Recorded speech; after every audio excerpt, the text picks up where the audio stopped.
Audiobook title Sorcery Monarch 01 to 359 by Falconen Par 02. But after investigating, they discovered that the mages had developed incredible and even inspiring tools for their experiments. Looking at the vast array of tools, Matthew felt a sense of nostalgia. He carefully inspected each tool, ensuring that everything was in working order for the upcoming experiment. He had to admit, Adam Smith had provided high-quality alchemical tools. It was clear he had put a lot of thought into this. After inspecting the tools, Matthew moved on to the herbs he would need next. Moonlight flower, a basic magical plant, required 30 cycles of crimson moonlight to mature. Each plant was worth 8 silver coins on the market. Its petals were pure white, and the purer they were, the higher the quality. When harvesting, care must be taken to avoid contaminating them with blood. Bloodweed, a basic magical plant native to the dark forest, was worth 20 silver coins per plant on the market. It had deep roots extending 2 meters into the ground, making it difficult to dig up. Harvesting it without damaging the roots was essential to preserving its potency. Red amber leaf, an intermediate magical material, came from the leaves of the red amber tree and was worth 10 silver coins per leaf on the market. Red amber trees had a challenge level of 8+ and were located deep within the forest, making them better suited for trading. The materials were well preserved, and Matthew acknowledged that Adam Smith had some skill. The key would be to see how he applied it. Just as Matthew finished inspecting the materials, the laboratory door opened, and the 2 trolls, having just finished their meal, were dragged in by soldiers. Old John, leading the group, was extra careful as he walked past the various tools, wary of breaking anything. Leon, however, felt a strange discomfort. Something about the central operation table in the lab filled him with an instinctive fear. Matthew directed them to place the 2 trolls on the operating table, securing them with chains and manacles forged from pure mithril. "Wait outside. I'll call you when it's time to take them away." The 2 quickly retreated, leaving the 2 wide-eyed trolls struggling on the table, unaware of the severity of their situation. Even before getting close, the stench from the trolls was overwhelming. Matthew cast 2 cleanse spells, causing the trolls to suddenly feel an unsettling chill across their bodies. Click, click, click. The trolls struggled with all their might, attempting to break free from the chains and manacles. An invisible force settled over them. Sleep. With their weak willpower, the trolls' struggles soon weakened, and after shaking their heads a bit, they slowly closed their eyes. Who knew how much time had passed before a sharp, prickling pain jolted the trolls awake? The 2 realized they were still on the operating table, seemingly unchanged. Just as they were about to struggle again, they noticed something terrifying. A long, thin metal needle was skewered diagonally into their thighs. Bright red blood flowed through the hollow needle and dripped into a transparent glass container below. In just a few breaths, several pounds of blood had already been drawn. The trolls began to feel cold, their strength ebbing away along with their blood. Fear overtook them as they tried to escape. But the harder they struggled, the faster the blood flowed, further weakening them. The trolls had no idea what was happening. Their once powerful regenerative abilities seemed to have failed, and their terrified roars came out as nothing more than silent screams. Tusk, the troll's vitality really is impressive. That extraordinary regeneration ability. It's enviable, Matthew approached, noticing that the troll's health points had dropped to less than half. Over 2,000 milliliters of blood had been drawn from each. A human would have already died by now. Using the mage hand, Matthew carefully removed the needles from their bodies. The tiny wounds quickly healed, and their depleted health points began to slowly recover. Mage hand is really convenient. Too bad my level is still too low to modify it. Lost in thought, Matthew carried the 4,000 milliliters of collected blood over to another experiment table. The 2 trolls, now weakened and exhausted, shivered as they looked at Matthew's back. This human was terrifying. Chapter 34, Blood Replenishing Potion. Chapter 34. Blood replenishing potion. Matthew recalled the steps in his memory, first filtering the blood to remove any possible parasites and impurities from the troll's blood. Then he poured 500 milliliters into an evaporating dish and lit the flame lamp, carefully controlling the heat. Slowly heating the blood, he used mage hand to stir it with a glass rod, gradually thickening the mixture. He extinguished the flame to let it cool, and while waiting, he crushed fresh moonlight flowers in a mortar and added 300 milliliters of pure water, bringing it to a boil. Dried bloodroot was finely ground into powder and sprinkled into the thickening blood mixture, little by little. The blood began to change, with the red parts sinking rapidly and a clear, transparent liquid rising to the surface. After allowing it to settle, Matthew drained the clear liquid and filtered it once more. In the dry cauldron, the moonlight flower solution shimmered with a faint milky hue, which Matthew carefully poured into the clear liquid, mixing them together. He reignited the fire and continued heating. Thin white strands gradually appeared, dissolving into the transparent liquid, causing it to thicken. Finally, Matthew added 2 ground red amber leaves leaves which gave the potion a faint glow as he thoroughly stirred and mixed it. At that moment, the system gathered enough information and began displaying data. Blood replenishing potion base completion 31%, 31.5%, 32%, 32.5%. The completion percentage rose with no indication of success until it reached 60% and then new data appeared. Completion 62%, success rate 99.7%. Completion 63%, success rate 98.9%. As completion increased, the success rate began to decline. When the completion reached 80%, the success rate dropped to 90%. Without hesitation, Matthew stopped and waited for the potion's components to complete their final reaction and fusion. 10 minutes later, he extinguished the fire. The liquid left in the glass dish gleamed with a faint silver glow, resembling the moonlight flower under the blood moon's light. Matthew wasn't concerned with its appearance, he only cared if it had succeeded. Blood replenishing potion X 500 milliliters, excellent quality. Each 10 milliliters restores 1 HP and 50 milliliters can heal minor injuries. Success! Matthew's eyes lit up, and a smile tugged at the corner of his mouth as he skillfully divided the 500 milliliters of blood replenishing potion into 10 portions, resulting in 10 small vials of the potion. Each vial of blood replenishing potion can restore 10 HP and heal minor injuries. It's slightly better than basic healing potions. Haha. I can't believe it actually worked. This means I should be able to replicate many of the player-created spells and inventions from my memories. After calming down, Matthew quickly calculated the costs and profits of producing blood-replenishing potions. A troll only needs food to restore their health, and at most, it costs 2 silver coins per day. Blood is basically free. For every 500 milliliters, I need to use 1 moonlight flower, 8 silver coins, 1 bloodroot, 20 silver coins, and 2 red amber leaves, 10 silver coins, totaling 48 silver coins. Including labor and the wear and tear on alchemical tools, the total cost for 500 milliliters of blood-replenishing potion is 50 silver coins. A basic healing potion can sell for 50 silver coins. With 500 milliliters of blood replenishing potion, I can produce 10 bottles, selling for a total of 5 gold coins. That's a 10-fold profit margin. Hey, this is a business worth pursuing.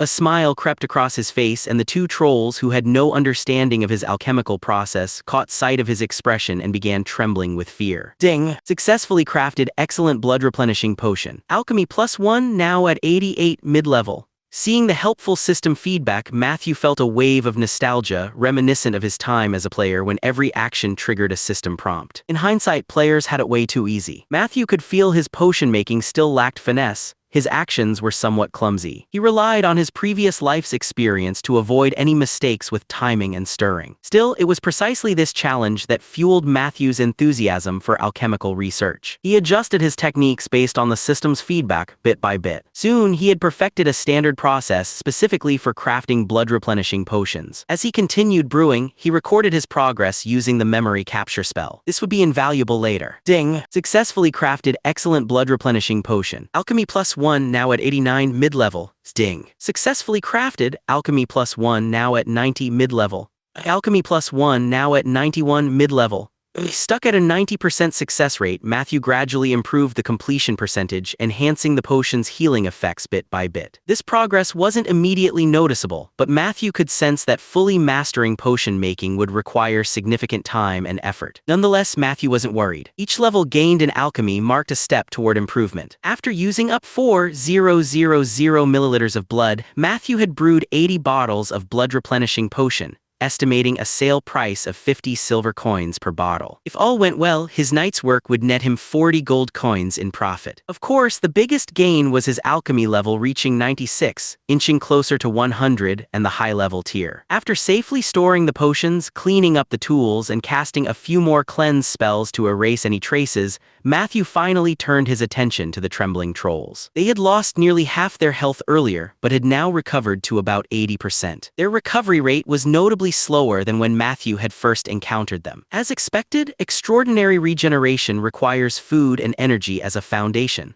Jotting down this insight, Matthew opened the lab door and spoke to Leon and Old John, who were standing guard. Take these 2 trolls back and lock them up. Give them some leftover food to eat and make sure they're well fed. Tomorrow at the same time, bring the other 2 trolls here. Come back in 2 hours to collect them. Old John and Leon, glancing at the previously vigorous trolls now slumped and wilted like beaten vegetables, swallowed nervously. Horrifying thoughts raced through their minds. They didn't know what had happened and didn't dare ask. They nodded repeatedly, gathered the trolls, and hauled them away. As the lab door closed, everyone, including the trolls, let out a long sigh of relief. This was terrifying. Chapter 35, Finding a New Tool. Chapter 35. Finding a new tool. Just as Matthew left the laboratory, a silver figure leaped into his arms with a cheerful "Yah." Yaya comfortably nestled into position, her slender tail swaying back and forth, her big, adorable eyes sparkling with curiosity. "Daddy, what is that? It looks like there are a lot of shiny things." "Ah, typical of most dragons, they love shiny objects." "That's the lab. Right now, it's just for brewing potions. It's small for now, but in the future, I'll expand it and add more functions." Matthew explained truthfully to Yaya, worried that the little one might sneak in and cause havoc. At 500 gold coins per set, he had to work for over 10 days to earn that back. It couldn't be carelessly spent. Yaya's eyes twinkled and she slightly opened her mouth, letting out a soft "ya-ya" before adjusting her tone, adding a subtle hint of oriental charm. "Ya, ya." Matthew widened his eyes in surprise and happily patted her head, praising her. "That's right, Yaya. You can say your name now. You're so smart." Yaya giggled at the compliment, shaking her little head before awkwardly saying, "Rebecca taught me." With the image of a mischievous face flashing in his mind, Matthew smiled knowingly, patting Yaya's head, and with a tempting tone he asked, "So do you want Rebecca to play with you often?" Yaya's eyes lit up instantly and she eagerly nodded. Matthew smiled knowingly. "Then I'll give Rebecca some tasks so she can spend more time with you. It will also help her as a druid." Innocent Yaya nodded without hesitation, unknowingly dragging Rebecca into the plan. As expected, Matthew wrote out a hiring notice and handed it to Yaya, playfully suggesting, "But you both have a shared task. Every day you have to eat all kinds of food that help you grow strong."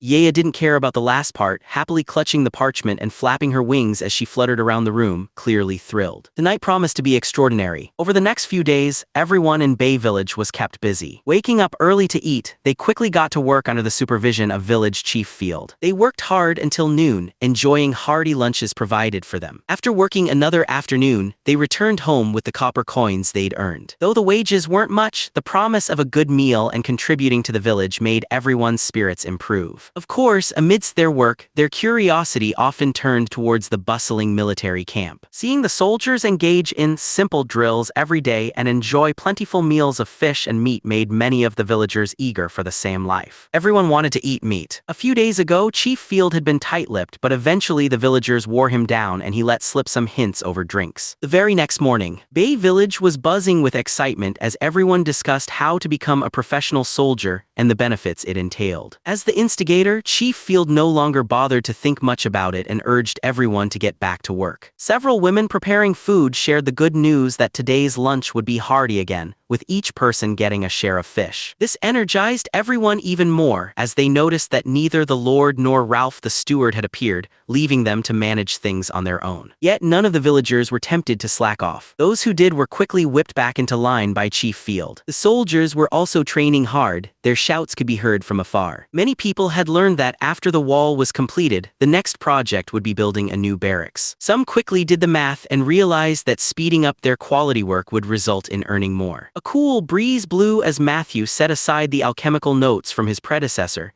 deepening his understanding of the magical environments and their effects. In the game, players mostly relied on their alchemy level to brew potions, create magical items, or craft scrolls, completing these tasks with the help of simplified systems. They knew how to perform the actions, but not necessarily why. Now, with Matthew being the only one responsible for research, he had to delve deeper, striving to stay ahead in order to lead the territory forward. Therefore, the first thing he had to do was select children with the potential to become spellcasters. Even though the Netheral Empire put great effort into finding and training young arcane talents, the scale of the annual inspections was enormous, so naturally some slipped through the cracks. Of course, the children with obvious talent were taken away early. But for many others who required more resources and effort to break through higher levels, it all came down to luck. Additionally, it cost money to test for aptitude. For most noble or spellcaster offspring, these tests were conducted at birth. Most commoner children were tested 3 times, at age 10, 12, and 15. So now, Matthew's main focus was on the children under 10. Learning must start early. Ralph the steward spoke sternly, scaring most of the children with his serious expression. Of course, the children's parents had undoubtedly warned them not to anger either Ralph or the Lord. There would likely be lessons of love awaiting including inattentive children when they returned home. After all, despite the Netheril Empire's reputation for relatively kind rulers, most lords had some connection to spellcasters and noble families, having received proper education. But that didn't mean their authority was weak. The power displayed by their spells and the occasional massive floating city seen in the sky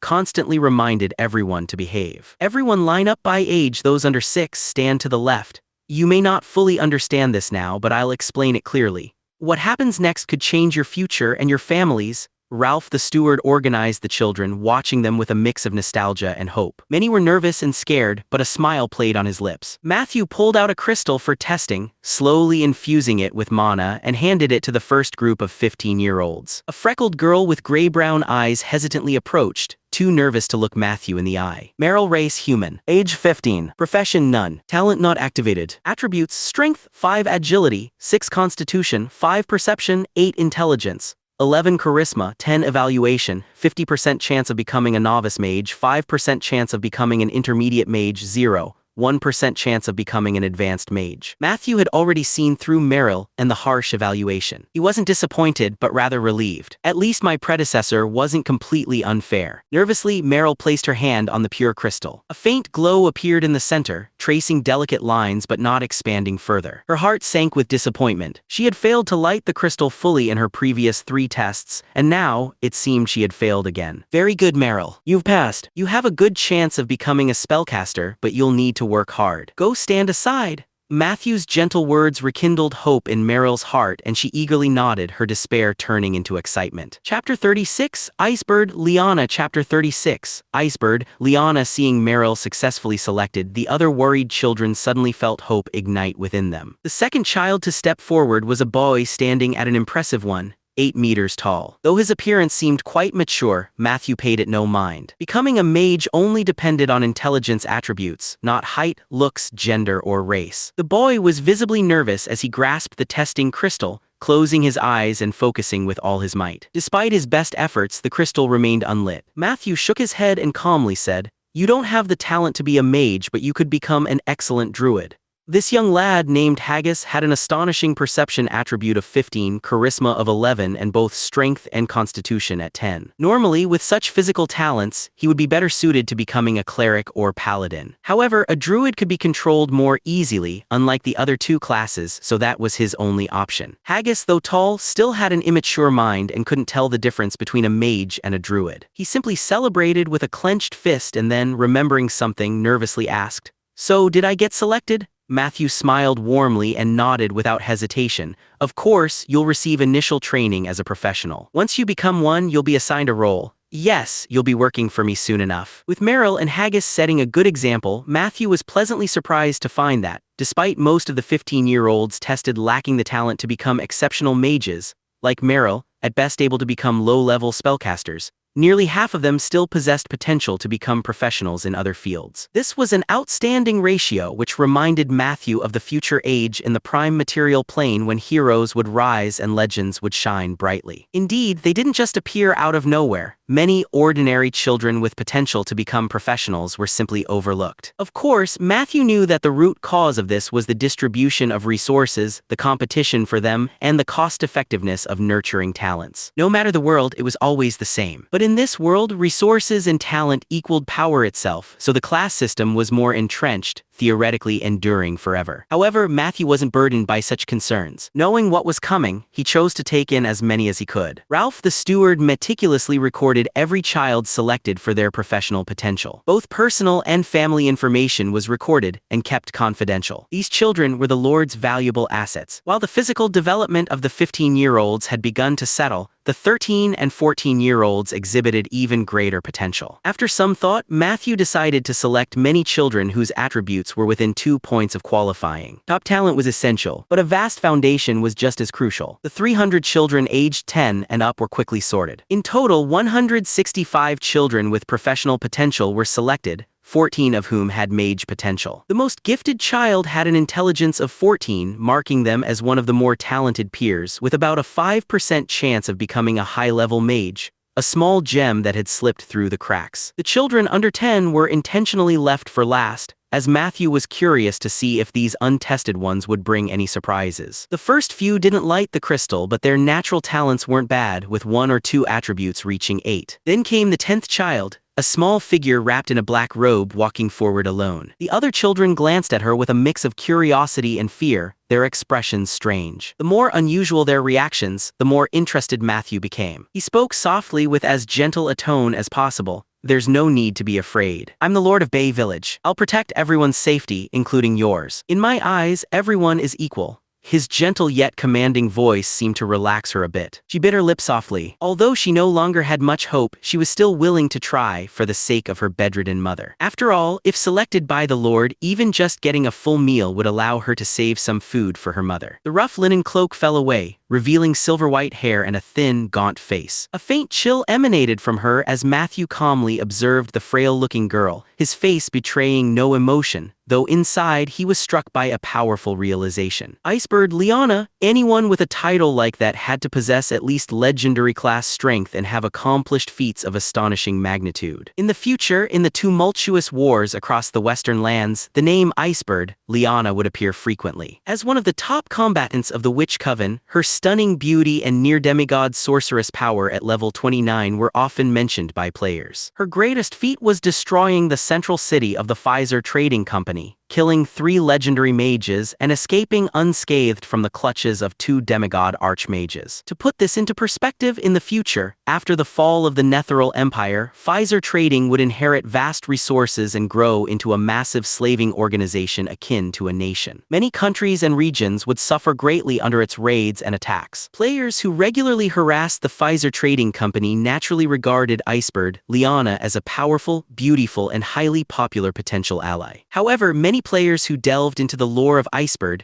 Liana found little information. She had been adopted by the Witch Coven as a child. She had no family or friends. Her accent suggested origins in the eastern provinces. She particularly hated criminal organizations like Pfizer Trading. She showed no mercy to evil forces, often disregarding her own safety. After destroying Pfizer, she inexplicably defected from the Witch Coven and disappeared without a trace. The amount of information was staggering, and Matthew suspected she could go through several significant turning points. Could destiny truly be decided in such fleeting moments? Who could say? Staring at this unremarkable, somewhat thin face, Matthew's face bloomed with a bright smile. The long-awaited system notification finally appeared. He had found the real surprise. Announcement: after 1 hour, the next chapter will be posted. Chapter 37. The Slave Hunting Group. Chapter 37. The Slave Hunting Group. Matthew closely examined Liana's attributes and tasted the stark contrast between an ordinary person and a genius destined to stir up future storms. Liana: age 9, profession none, talent none, attributes strength 5, agility 6, constitution 5, intelligence 14, perception 10, charisma 18, luck -5, catastrophic fate evaluation. Misfortune clings to her, her fate fraught with adversity. At just 9 years old, Liana's charisma had already reached an impressive 18, and her bloodline abilities had begun to manifest. No wonder the other children found her presence unsettling. Despite a luck value of -5, she had not yet faced total disaster, a testament to her resilience. Matthew could sense that Liana's mental state was troubled, as if she was both conflicted and dejected. Clearly, her negative luck was already taking its toll. Watching Liana clasp the crystal, Matthew saw it emit a perfect glow, drawing a look of surprise from the young girl. But just as Matthew was preparing to pull her aside for special training, ding. Would you like to spend 100 fate coins to unlock Fate's Choice? The familiar prompt rang in Matthew's ear, and without hesitation he chose yes. Though nothing outwardly changed, within Matthew's vision, the familiar mechanics of Fate's Choice emerged once again. Unlock Fate's Choice, keep Liana, luck -3, release Liana, luck +3. Seeing Liana unaware of the forces at play, Matthew chose to keep her without hesitation. In disbelief, Liana looked up at him, and Matthew gently patted her head, feeling a faint chill seep through his hand. He smiled and said, "Your talent is exceptional. I will take you as my student. Don't worry about the changes in your body, you will learn to control them over time.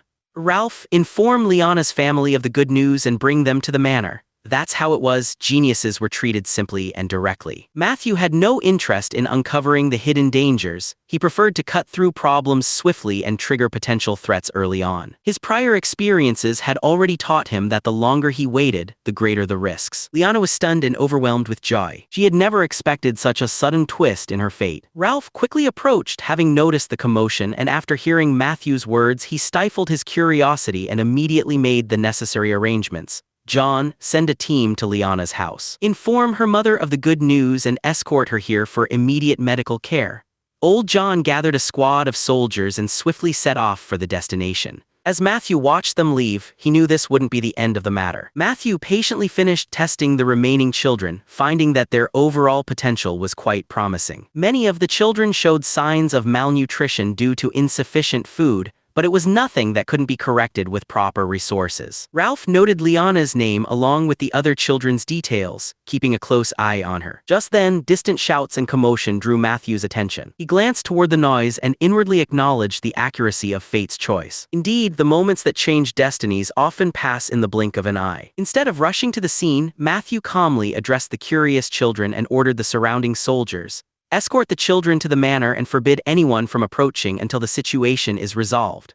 Although reluctant to leave, Leon hesitated and refrained from questioning the Lord's command. The reason was simple. One look at Matthew's calm, dark eyes was enough to make Leon feel uneasy. Matthew then personally escorted Liana into the carriage. As the door opened, Liana saw Rebecca and Yaya fighting over the last piece of dried meat, their mouths stuffed with food and the savory smell filling the air. Caught mid-munch, Rebecca blushed and muttered sheepishly, "Yaya couldn't finish it, so I'm just helping out." Yeah. Liar. Yaya immediately called her out, but the mischievous Rebecca wasn't fazed and tried to tickle Yaya to distract her. Matthew chuckled, gesturing for the nervous Liana to sit on the blanket as he explained, "You probably know Rebecca. This is Yaya, she's very smart. It won't be long before she can talk fluently." Liana had heard of the Lord's dragon before, but seeing Yaya with her own eyes was a shock. Yaya curiously inspected the thin Liana and decided she was too scrawny to steal food, so she happily jumped into Matthew's lap and muttered shyly to Liana, "Yaya, hello. Whoa. You got selected, Liana. I knew it, you couldn't stay unlucky forever." Rebecca, as blunt as ever, laughed and walked over, pulling some jerky from her pocket, stuffing one piece into her mouth and offering another to Liana. It was clear that Liana and Rebecca had a good relationship, unlike the other children who were afraid of her. Liana looked up to see Matthew smiling at her, which helped her relax as she gently nibbled on the tender jerky. The taste of meat, something she hadn't had in a long time, was rich and sweet, making her savor every bite. But after a few chews, she stopped and carefully put the rest away. She was saving it for her mother. Soon after, the carriage came to a stop. Matthew opened the window and saw that the children had arrived at the manor. He turned to Ralph, who was equipped with weapons. Lord John's squad was attacked. 2 soldiers were injured, but they captured one of the assailants, a member of a slave-hunting group. Liana's mother has been brought in safely and has already been given healing potions.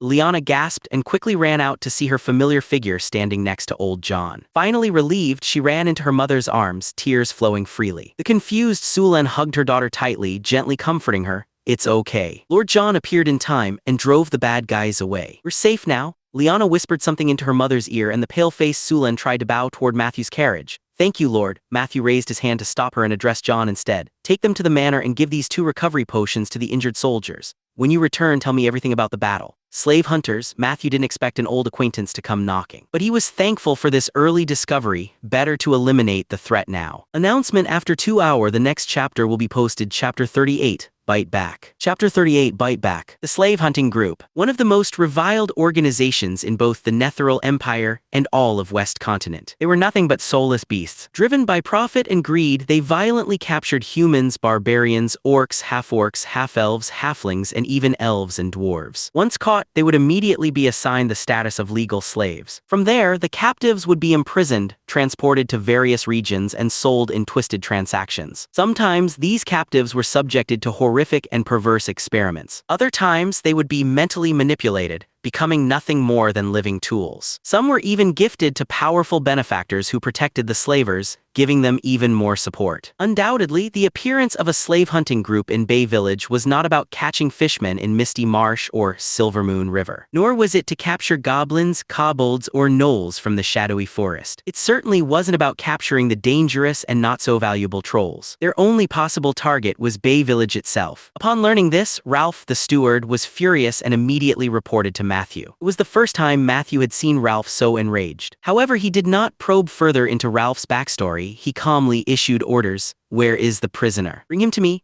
Also, summon all the soldiers fully armed and bring the goods I prepared yesterday. Announce a bounty to all villagers. Anyone providing verified information will receive 10 gold coins. Notify Oldfield to gather all the rangers and hunters, distribute the combat scrolls to them and hunt them down. Since they've shown up, they won't get away." Containing his emotions, Ralph quickly turned around, mounted a horse gifted by Adam Smith, and galloped toward the military camp. In mere minutes, Angela arrived, fully armed and exuding a heroic aura, so dazzling that Rebecca's eyes lit up with admiration. A man dressed as a peasant with bandages wrapped around his thigh was thrown down by Angela. Kahora, human, age 32, lawful evil, profession, Level 2 rogue, member of the Blood Hand slave hunting group. Infiltrating Bay Village with a disguise, Kahora never expected to be caught by John. Matthew kept his distance, aimed his staff at him, and cast Charm Person First Circle Spell. A faint red magical glow transformed into starry sparkles that settled onto Kahora. The Level 2 rogue offered little resistance, his face turning vacant. "How did you get in? Where is your camp located?" Kahora obediently revealed everything. "We spent over 10 days tunneling in from Silvermoon River. Our camp is directly north near the Gnoll encampment in the shadowy forest. We used magical runestones to create a hidden area." Hearing this, Angela immediately ordered the nearby rogue soldiers, "Notify everyone to assemble in the north. Form squads of 5 and coordinate with Field to scout." After issuing her orders, Angela stood silently, awaiting Matthew's next directive. Matthew did not rush to launch an attack, despite gathering some intelligence. Instead, he patiently continued to interrogate Kahora. "How many of you are there?" "Over 100. How many tents?" 20. "Who is your leader?" "What is his strength?" "Bloodhand Khan, a level 10 intermediate warrior." "How many rogues?" "Including myself, more than 20. As Matthew calmly questioned Kahora, the entire layout of the slave hunting group began to take shape. Angela, who had been fuming moments ago, was now eerily calm. The situation was beginning to feel daunting. The reason was simple: the enemy was overwhelmingly strong. Bay Village had only 30 professional fighters and 100 recently trained soldiers. The opponent's revealed strength alone was formidable. The leader, Khan, was a level 10 intermediate warrior at his peak. As the head of the slave hunting group, Khan was likely an elite with extraordinary power and skill. Among the 100-plus members of the group, even the lowest ranking were level 2 support personnel, with combatants starting at level 4. Khan's squad leaders all possessed mid-level professional strength. In terms of high-level combat strength, Bay Village was clearly outmatched. The combatants on the enemy's side were hardened criminals, daring enough to join the notorious slave hunting group despite the dangers. Their bold assault on Bay Village, right after Sweetwater Town had been destroyed by the Black Dragon, even though they knew the Netheral Empire would investigate, was a clear sign that they feared no exposure. This was a testament to their power. They either had powerful backers or immense strength, or both. Matthew believed they had both. He knew these people. He knew Bloodhand Khan, Bloodhand slave hunting group of the Fury Commerce Guild, an infamously despicable organization from the future. Bloodhand Khan, a future level 25 legendary warrior known for hunting legendary creatures, was one of the Fury Commerce Guild's top enforcers. In the future, Bloodhand Khan would meet his end at the hands of the Icebird Liana with significant help from the players. I didn't expect to meet old enemies so soon. Matthew didn't recklessly pursue the group. Instead, he ordered Ralph to announce a village-wide lockdown. Prohibit all villagers from leaving the village without reason. Select the most diligent workers from recent days to form a temporary guard to prevent anyone from approaching. Soon, the entire village was abuzz with activity. Soldiers gathered at the warehouse to change into new leather armor, wield new weapons, shields, and bows. Dozens of cart drivers rolled out 4 carts filled with replacement weapons and gear. Ralph and the 200 selected villagers arrived to distribute equipment. 10 soldiers from the Sir family would assist in defending the village. Matthew, Angela, and the freshly trained soldiers marched toward the north. As they passed Silvermoon River, dozens of small figures scurried into the water with a splash. Soon, hundreds of fishmen heads bobbed above the surface of the river. Looking at the river teeming with fishmen, Matthew realized that clearing them out would be a long-term mission. After all, the rate at which fishmen reproduced usually outpaced their extermination. Not far away, Oldfield approached with a grave expression. He walked over to Matthew's carriage and whispered, we've spotted them. They're coming toward us. The announcement after 2 hours. The next chapter will be posted. Chapter 39, Full Army Assault. Chapter 39, Full Army Assault. Form ranks, defensive formation. Angela's clear command rang out, and the soldiers' hundreds of hours of training kicked in as 90 soldiers and 10 newly recruited warriors quickly fell into line. Shields were raised at the front, spears braced behind, and archers concealed, forming a neat and square formation that looked highly disciplined. Oldfield, the village chief, was deeply impressed as he studied the familiar faces of the soldiers, yet now they seemed strangely unfamiliar. He couldn't believe that just a few days of training had transformed these once disorganized soldiers, cart pushers, and warriors of Bay Village into a unified force. In his youth, Oldfield had fought in the Netheril Empire's army, battling orcs to the north and barbarians to the east. During the Eastern Frontier expansion, Oldfield had been on the front lines, fighting against countless fishmen and trolls. His vast experience allowed him to see the subtle but significant changes in these soldiers. Even the Netheril Empire's regular armies couldn't form ranks so quickly, within just a few breaths, while on the march. Is this the confidence Lord Matthew has in his professional soldiers? Perhaps we really can defeat the dangerous slave-hunting group. With that thought, Oldfield gripped his longbow tighter, gently rubbing the bowstring as he awaited the enemy's arrival. Matthew had dismounted and hidden behind the rear ranks, gently patting Yea on the back. Fly up and scout the enemy's numbers. Sense if there are any hidden in the forest. You be cautious, trust your instincts, and don't get too close to the trees. If you're attacked, return immediately. Yea nodded, sneaking into the nearby bushes. With a soft whoosh of wind, she shot up into the sky. Matthew looked up and was surprised to see that Yea's body had blended seamlessly with the sky, her scales turning a deep blue. Even with his psychic connection, Matthew could barely pinpoint her location, unable to discern her exact position. Indeed, challenge ratings don't lie. Yea's combat prowess, her ability to suppress trolls in melee combat, her superior scaly armor, and rapidly improving combat and flight skills all marked her as formidable. An average squad of intermediate-level professionals, even at level 9+, would likely be no match for her. In a matter of seconds, Yea's report echoed in Matthew's mind. Daddy, there are 40 enemies directly ahead of you. 3 of them are stronger than the others. There are 50 more hiding in the forest, and I saw long-range crossbows. Yeah. What are those? They look so ugly with pointy noses, short bodies, and they howl like dogs. There are hundreds of them.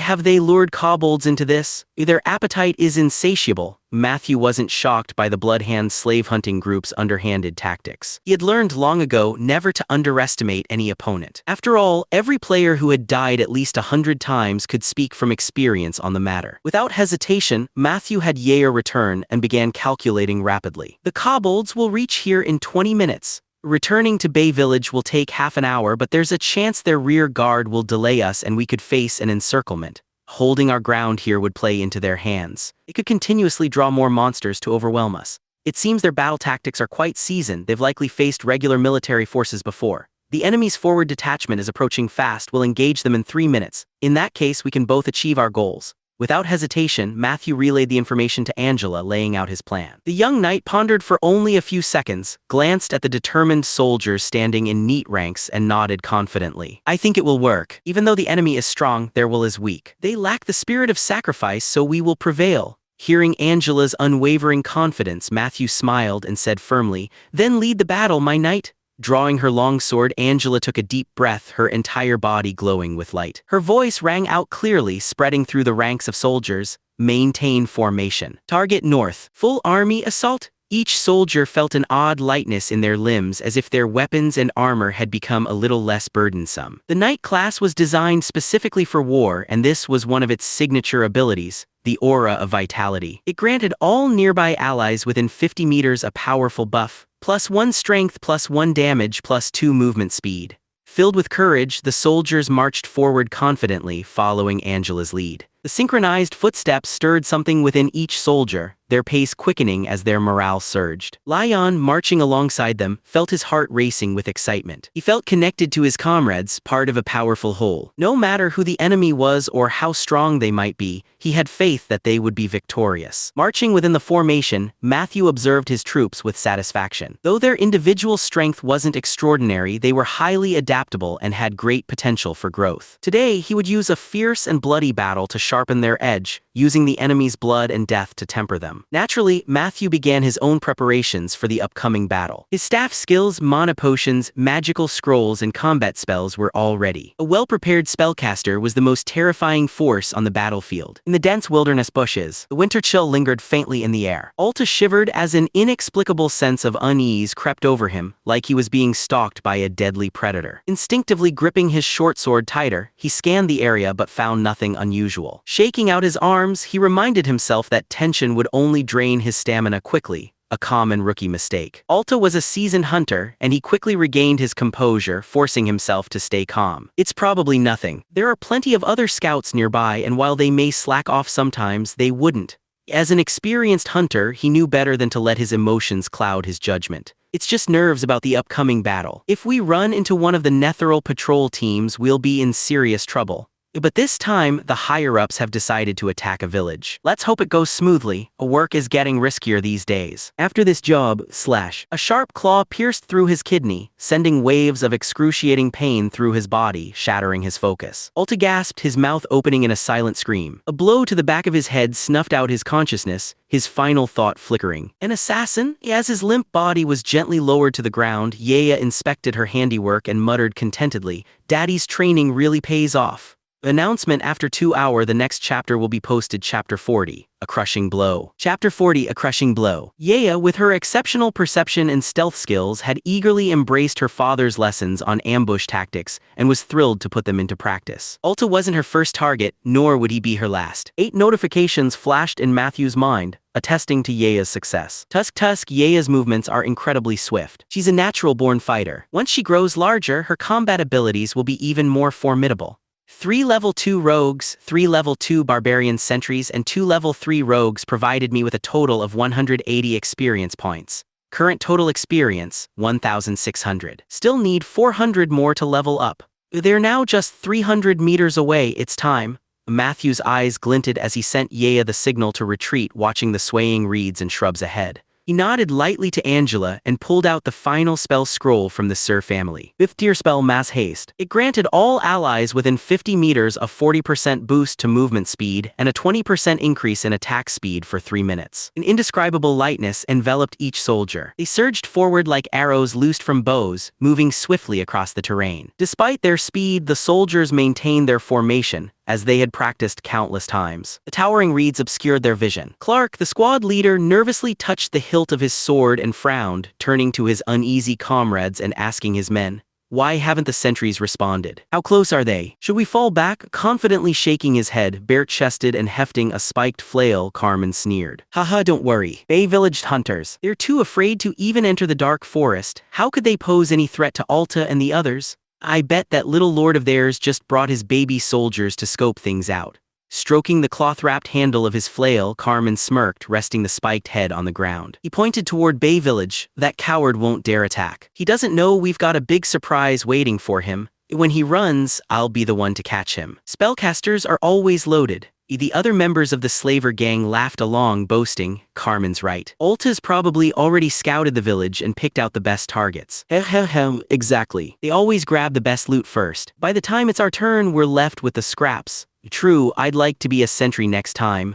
TCH, what kind of riches can a small village offer? We'd be better off in the dark forest. Shut up. Stop mentioning targets during a mission. Haven't you learned your lesson yet? Clark cut off the chatter, glaring at a level 4 rogue who had voiced his desire to be a sentry. He ordered coldly, "Since you're so eager to be a sentry, go find Alta and tell him to report back quickly. We need to know where the enemy is." The scolded rogue shrugged nonchalantly, acting unaffected by the reprimand. He was about to disappear into the underbrush when he suddenly froze in place, trembling. With a thud, he collapsed. An arrow quivered in his skull, its feathers still trembling, while his wide, terrified eyes stared blankly ahead. Swoosh, swoosh, swoosh. The sharp whistling of arrows filled the air, and the unprepared slaver group erupted in pained cries. Clark, furious, swung his sword to deflect an incoming arrow and rolled to the side, shouting, "Spread out. Prepare for engagement." Before he could even stand up, he caught a glimpse of a horrifying scene out of the corner of his eye. Carmen, towering and powerful, stood frozen amidst the barrage of arrows, completely oblivious to the danger surrounding him. It was as if every arrow magically avoided his position. Is Carmen a traitor? No, that's impossible. That scumbag is rotten to the core. He has nowhere else to go but the slaver group.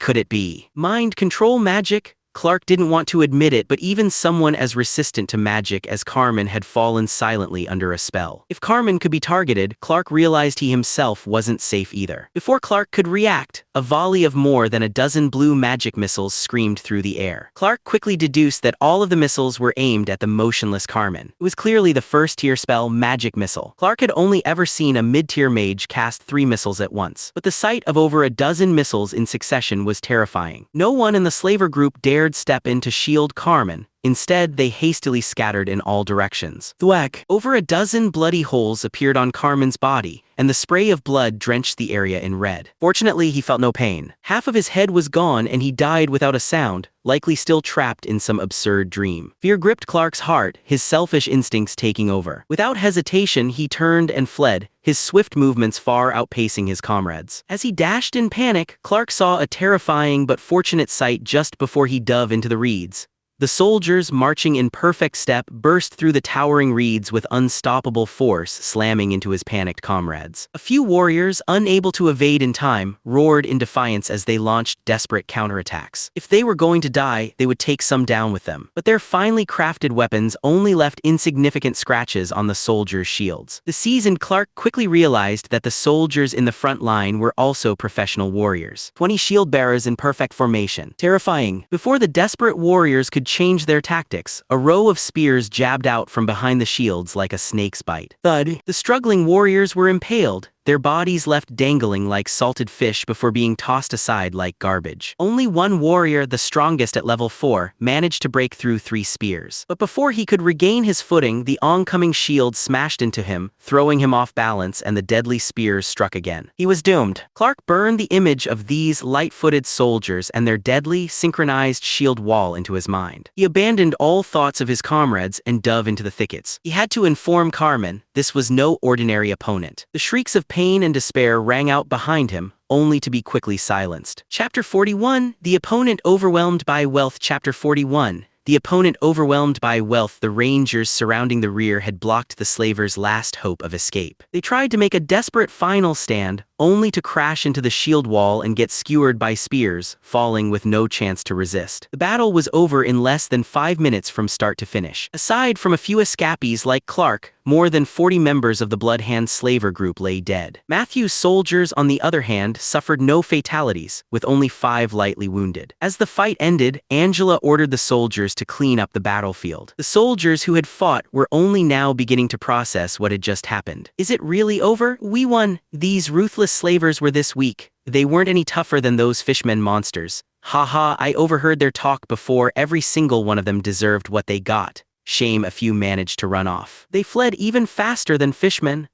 As the soldiers cleaned the battlefield, they chatted among themselves, easing the tension and trying to shake off the unsettling feeling from the battle. After all, killing monsters and killing people were 2 very different things. Suppressing the excitement and adrenaline, Leon suddenly felt a wave of relief wash over him as he wiped the blood from his sword. He noticed Old John approaching and couldn't help but smile. Old John grinned and patted Leon's shoulder before asking, "Well done, lad. Where'd you learn those sword skills?" "Pretty fierce." Leon opened his mouth a bit at a loss before pointing toward the dark forest in the distance. "Found it in there. I'm not even sure if I should be talking about it."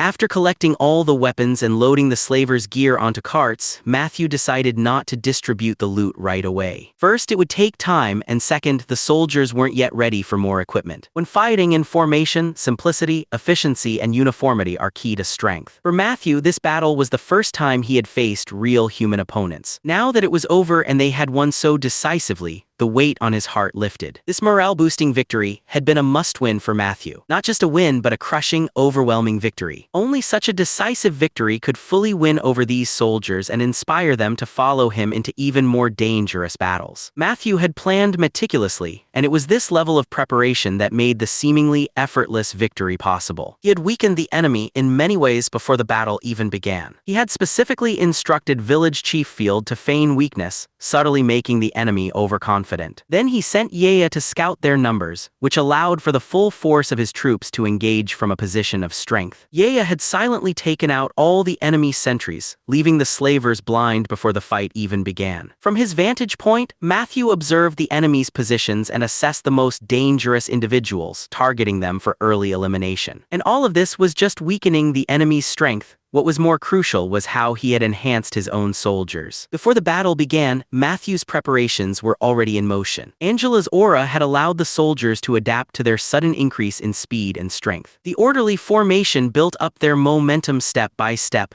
leading them to the peak of their power just as they needed it. Right at that critical moment, Matthew used mass haste to unleash their maximum destructive potential. Even before the melee began, Matthew had disrupted the enemy by launching a surprise attack. Using sleep followed by 5 volleys of magic missile, Matthew had quickly taken down the enemy's strongest warrior, Carmen. This shattered the slaver group's morale and threw them into disarray. With preparation on his side, how could the enemy not be defeated? Of course, it wasn't just tactics. Money had played a huge role too. Angela's aura training alone had cost Matthew 500 gold coins. The mass haste scroll used before the battle, that was worth over 2,000 gold coins. The newly upgraded weapons and armor the soldiers used were of fine quality, representing a significant investment of gold. What about the slavers? They were dirt poor. Even as professional mercenaries, none of them had enchanted gear. Sure, the slaver group was profitable, but that money went to the higher-ups, not to these expendable grunts. These men were mere pawns, easily discarded, worth less than the slaves they caught. Comparing the two sides, it was clear the slavers were doomed to lose. Matthew glanced at his status screen,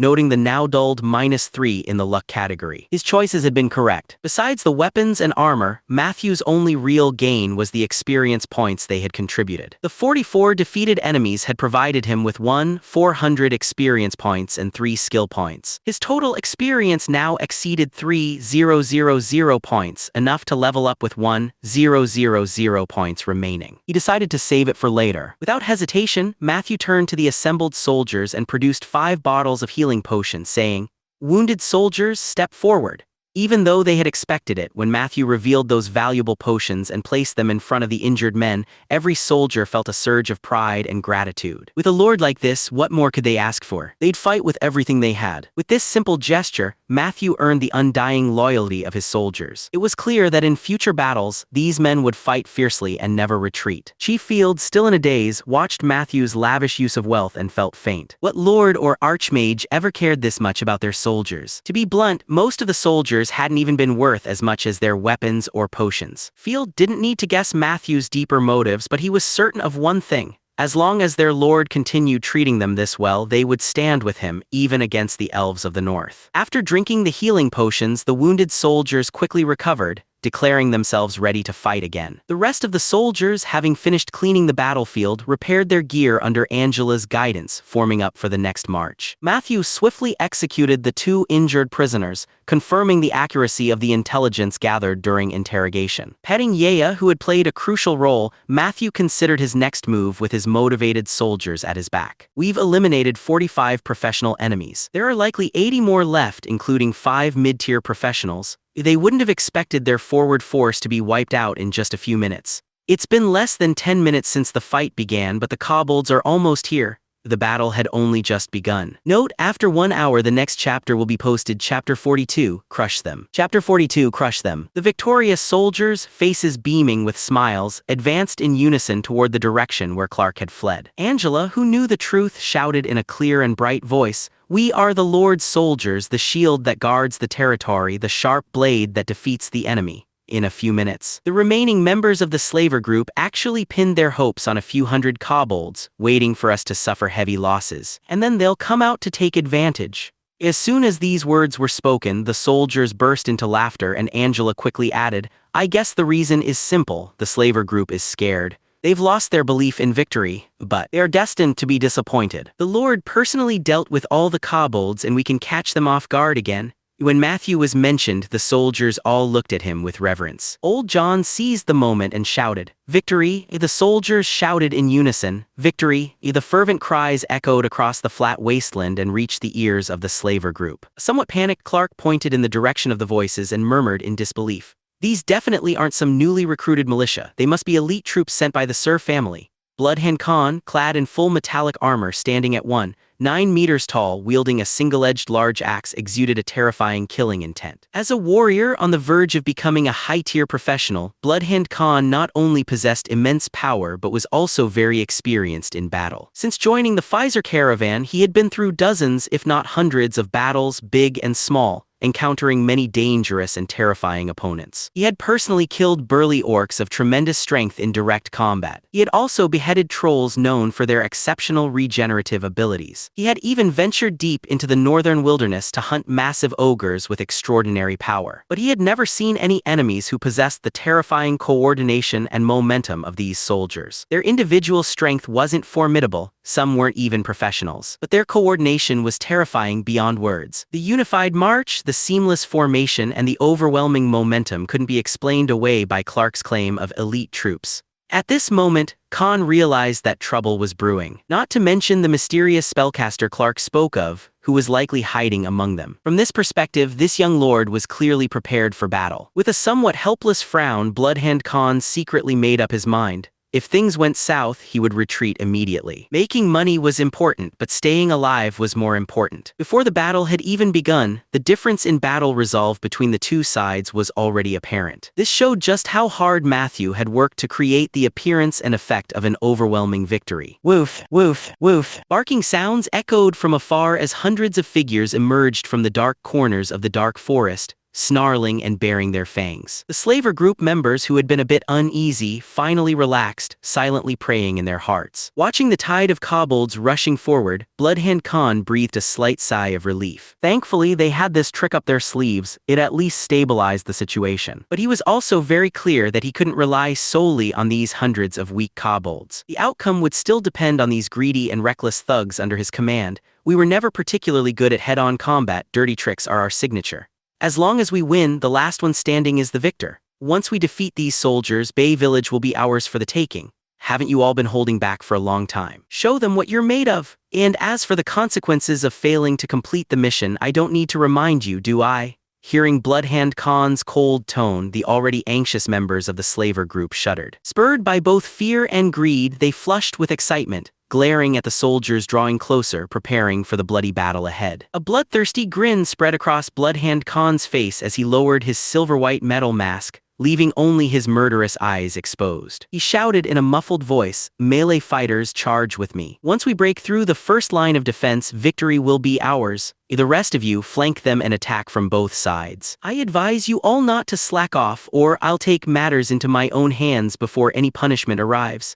The anxious members of the slaver group adjusted their positions, preparing for the fierce slaughter to come. The advancing soldiers spotted the surging wave of kobolds ahead. Kobolds were small, only about 1-2 meters tall. They had dark red, scaly skin and pointy heads, resembling upright lizards more than anything else. They were called kobolds because of the sounds they made, barking and howling that filled the air. The kobolds wore no armor, only draped in dark red tattered cloth, seemingly dyed with some kind of pigment. Their weapons were equally shoddy, full of nicks and rust, clearly not well maintained. Some kobolds even wielded stone hammers. Despite their numbers, their formation was scattered, giving the impression they might flee at any moment. Even with the overwhelming difference in numbers, the soldiers remained highly spirited. They believed in what Commander Angela had said, that the mysterious and powerful Lord would deal with these ignorant kobolds. In fact, many of them were curious about how the Lord would handle such a large number of kobolds. Matthew lightly stroked his staff, checking his remaining mana. After drinking a mana potion, his mana had recovered to 280 points, allowing him to cast 28 first-tier spells. Considering the extra consumption of 3 fireballs, he needed to reserve 90 mana points, leaving him with 190 points to freely use. A regular level 2 mage could only cast 3 0-tier spells and 3 1-tier spells in total. This was the power of an arcanist, and it demonstrated the terrifying potential of Matthew's talents. The soldiers had left the reed field of the wasteland and reached the edge of the dark forest. The kobolds burst from the thicket, roaring as they charged. The soldiers in formation didn't halt their steps. Instead, they marched forward with larger strides under Angela's rallying cries. They formed into neat square formations,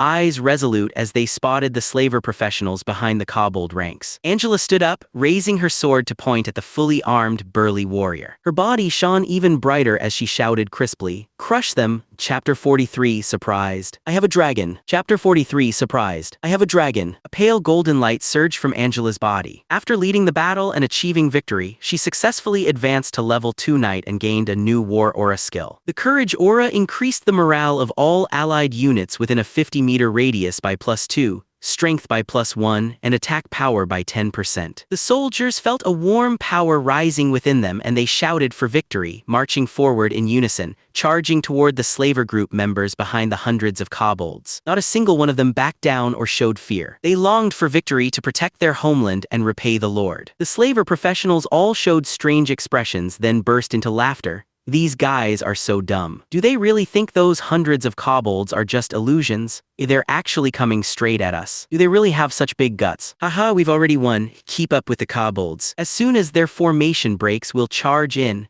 Everyone else circle around. Make sure no one gets to Bay Village first. This time we get to choose first. Haha, I've never killed a noble before. Leave this one to me. Everyone keep an eye out for the spellcaster and take him out first. Charge together. Thinking they had victory in the bag, the slaver members howled as they charged forward. What intrigued Matthew was that these kobolds, resembling upright lizards, didn't attack the slaver members. Instead, they ran even faster as they were chased. Without hesitation, Matthew observed the kobolds as they entered his 100-meter range and detailed information appeared. Name: Gili Jiwa. Race kobold. Class level 1 warrior. Talent none. Attributes strength 4. Agility 11. Constitution 6. Intelligence 4. Perception 7. Charisma 3. Specialties mining eating. Weaknesses afraid of bright light, dislikes sunlight. Status driven by the aura of a high-level magical creature in fear. Evaluation: in large numbers they can become extremely fierce. As expected, the kobold's attributes were unimpressive, even worse than an average adult male. However, the evaluation of the kobolds was equally interesting. As long as they had the advantage in numbers, they could shift from cowardly and scared to vicious and cunning. Matthew also figured out why the kobolds were being driven by the slaver group members, and he felt some admiration for their methods. Indeed, there are clever people in every world who find ways to benefit themselves. Matthew guessed that this wasn't the first time the Bloodhand slaver group had used these kobold packs. These free cannon fodder, while weak individually, were impressive in numbers. When faced with tricky opponents, they were excellent for probing or serving as meat shields. As the kobolds drew closer to the soldiers, Matthew could even see the rows of fine teeth in their gaping mouths. Good teeth. Matthew's gaze passed over the kobolds, focusing on Bloodhand Khan and the other slaver members following behind in a wedge-shaped charge formation. A slight smile crept onto his lips. Leon adjusted his steps and breathing, his sharp eyes locking onto the kobolds charging 4 or 5 meters ahead of him. In a split second, he identified their fatal weaknesses. They were everywhere. He was confident that he could pierce a kobold's throat, chop off its head, or even disembowel it in an instant. However, positioned within the formation, Leon restrained this urge. His real targets were the roving professionals and rangers trying to circle around and surround them. As for the kobolds in front of him, Leon trusted that Matthew would handle them, for this lord always followed through on his words. All the soldiers believed this too. Just as the barking kobolds were about to collide with the shield-bearing soldiers, a bright silver figure flew down from the sky, accompanied by a sharp, clear roar and a terrifying pressure,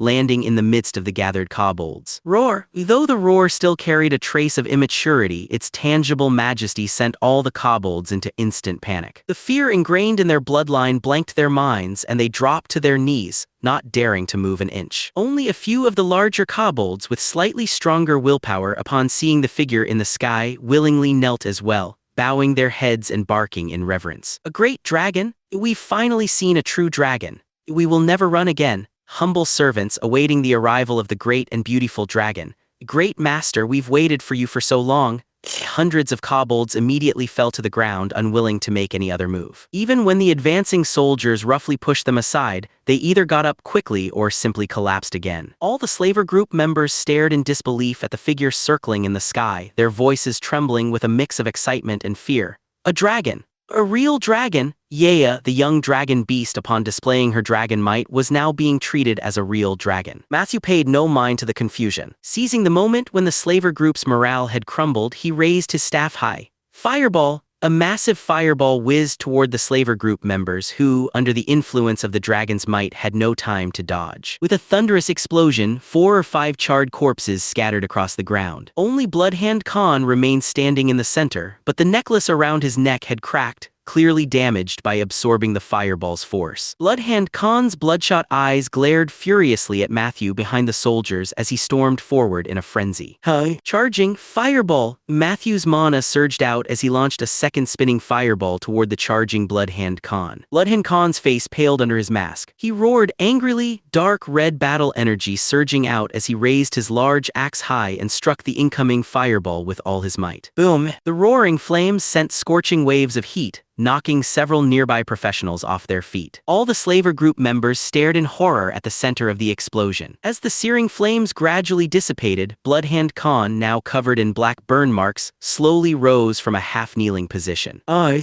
deep roar erupted from him, and the blood-red battle energy surged violently as Bloodhand Khan charged forward once again. Just then, a dim light struck Bloodhand Khan's chest, instantly slowing his pace. Immediately after, another fireball whizzed toward him. No! Chapter 44, Making Enemies. Chapter 44, Making Enemies. Ding, your weakening spell caused 2 + 7 points of strength reduction to the target, leaving Bloodhand Khan with 9 strength points. Ding. Your fireball spell dealt 8 + 7 damage to Bloodhand Khan with 4 points of damage mitigated by magic resistance, dealing a total of 11 damage. Bloodhand Khan's remaining health is 4, and he is now in a severely wounded state. Matthew couldn't help but enjoy dealing with warriors like Bloodhand Khan who recklessly charged straight ahead. Almost every practical spellcaster guide listed a bunch of spells specifically designed to counter and prevent clumsy warriors from getting close. Then, using spells like Weakening Spell, these types of spells could diminish their strength and speed, quickly followed by an assault of damage-dealing spells. At that point, the opponent would either be dead or crippled. Helping Leon change his fate could earn me a fate coin. Killing Bloodhand Khan in advance also changes his fate in a way, so I should get a reward, right? Just as Matthew was about to raise his hand for the finishing blow, ready to add to his dwindling stash of fate coins, a blue light suddenly flashed across Bloodhand Khan's chest, and his charred, hulking body abruptly vanished. Teleportation spell? Matthew's pupils contracted slightly as he stopped casting his spell and instinctively checked his status panel, noting that his luck value was -1. Effectively eliminating any danger. As thoughts raced through Matthew's mind about what had happened to Bloodhand Khan, he realized this was likely an automated teleportation spell set by at least a high-level spellcaster on Bloodhand Khan or his equipment. As long as Bloodhand Khan wasn't killed instantly and there wasn't a dimensional anchor spell to restrict space magic, he would be teleported to a predetermined location. The cost of such an effect was quite expensive. Maintaining a constant teleportation spell was just as difficult as crafting high-quality magical equipment. The materials alone cost 5,000 gold coins per activation, and there was a significant failure rate. Even an enchanter only had a 1/3 chance of success. More importantly, this was a consumable item that had to be recharged after each use. Bloodhand Khan, as a mid-tier warrior, didn't have the money or the means to employ such techniques. The only possible explanation was that the Pfizer Merchant Guild was behind this. But the problem was, even with Bloodhand Khan as a mid-tier warrior, his life wasn't worth the effort and expense for Pfizer to go to such lengths. Could it be that the Pfizer Merchant Guild knows about Bloodhand Khan's future achievements and potential? No, if they were that powerful after all these years of business, they would have already taken control of Big Apple City. The only possibility is that the Pfizer Merchant Guild did something to Bloodhand Khan.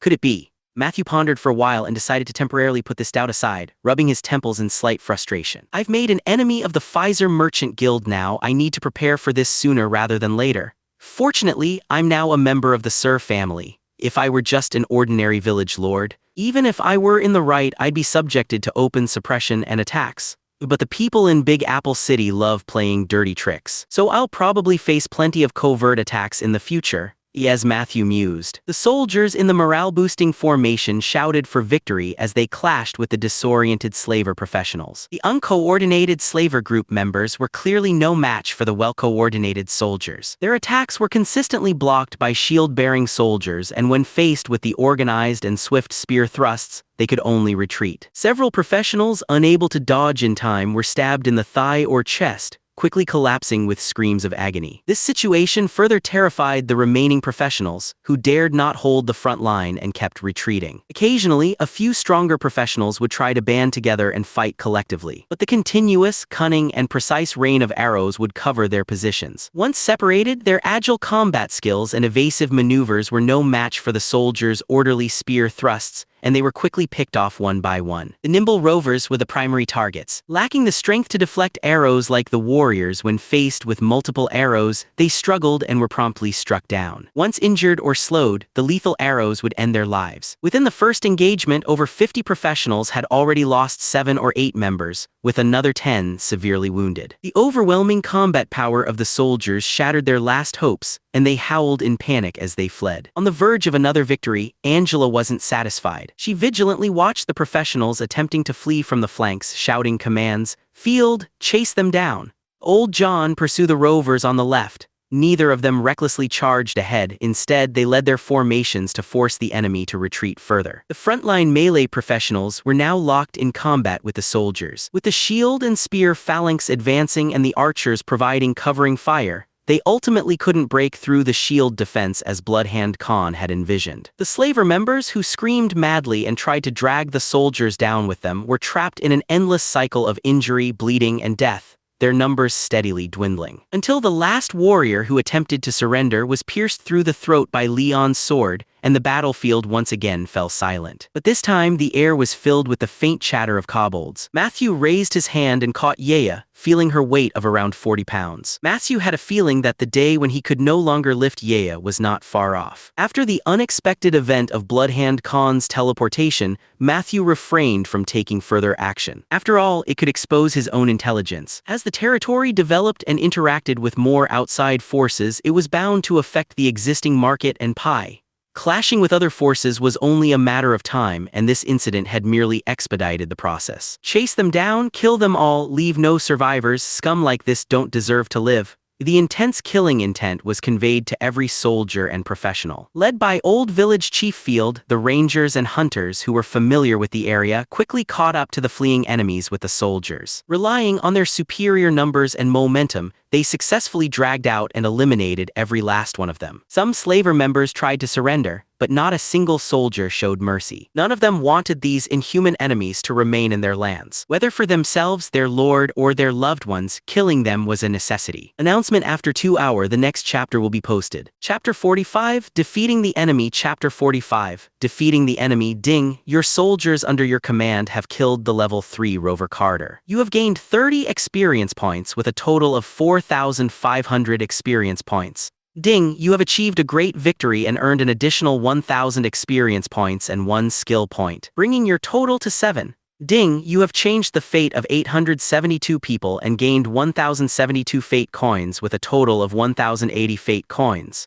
The crisp and pleasant notifications signified the final conclusion of this battle, giving Matthew an odd sense of jarring surrealism from the peculiar and abrupt attack. The other members of the slaver group all claimed it was Bloodhand Khan's order. Their original target was just Liana, but later it expanded to the entire Bay Village. If they were only after Liana, how did they know about her potential?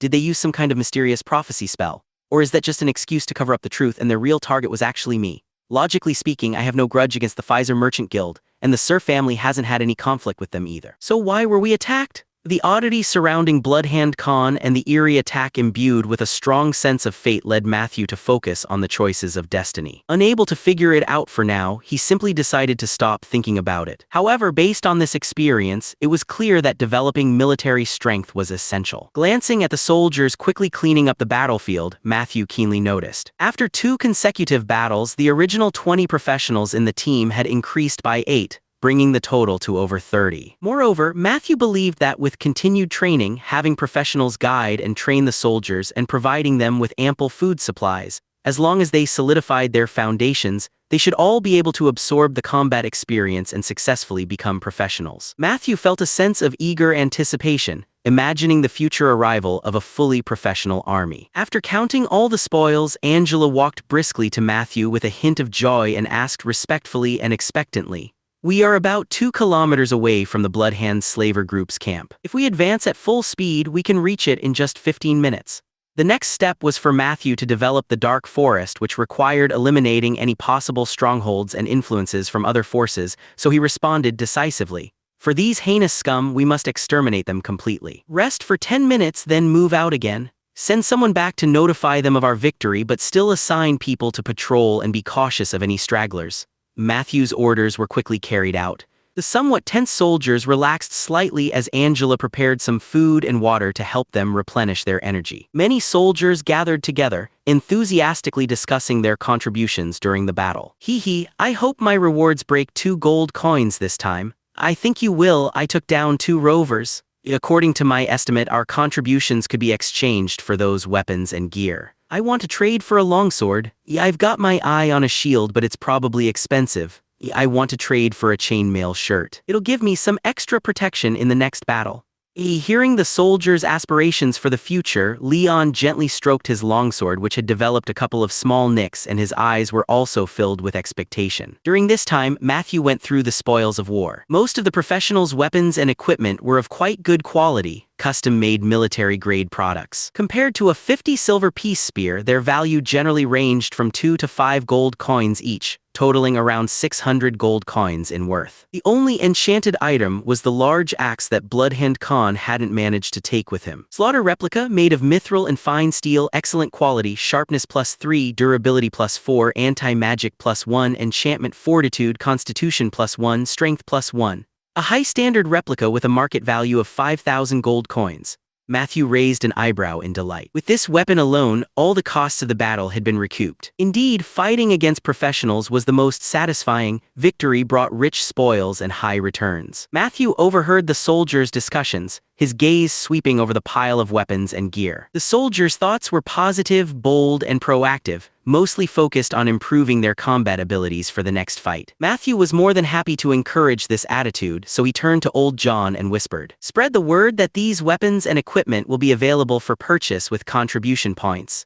Each contribution point will be worth 2 gold coins worth of equipment. Contribution points can also be exchanged for gold coins at a 1:1 ratio. But gold coins cannot be used to buy contribution points, and contribution points cannot be traded." While saying this, Matthew pretended not to notice the shock in Old John's eyes and patted him on the shoulder, speaking lay. "Surely, every soldier's contribution will be richly rewarded." Watching Old John's somewhat dazed figure walk away, Matthew couldn't help but laugh inwardly. Contribution points are a good thing. Market value is also a good thing. With these 2 tools, Matthew believed he could maximize the soldiers' enthusiasm for battle. "All right, guys, keep up the good work. The harder you work, the stronger your lord will become. Building a mage tower and constructing a floating city all depends on you guys." When this news spread among the soldiers, everyone became excited, looking in disbelief at the lord standing in front of the kobolds. If reputation could be displayed, Matthew figured he would have gained at least reverence from this wave. After settling the matter of the spoils, Matthew's attention turned to the kobolds kneeling on the ground. These trembling little creatures dared not move under Yea's watchful gaze. The little one blinked curiously and turned her head to look at Matthew. "Papa, they seem to listen to me well, huh?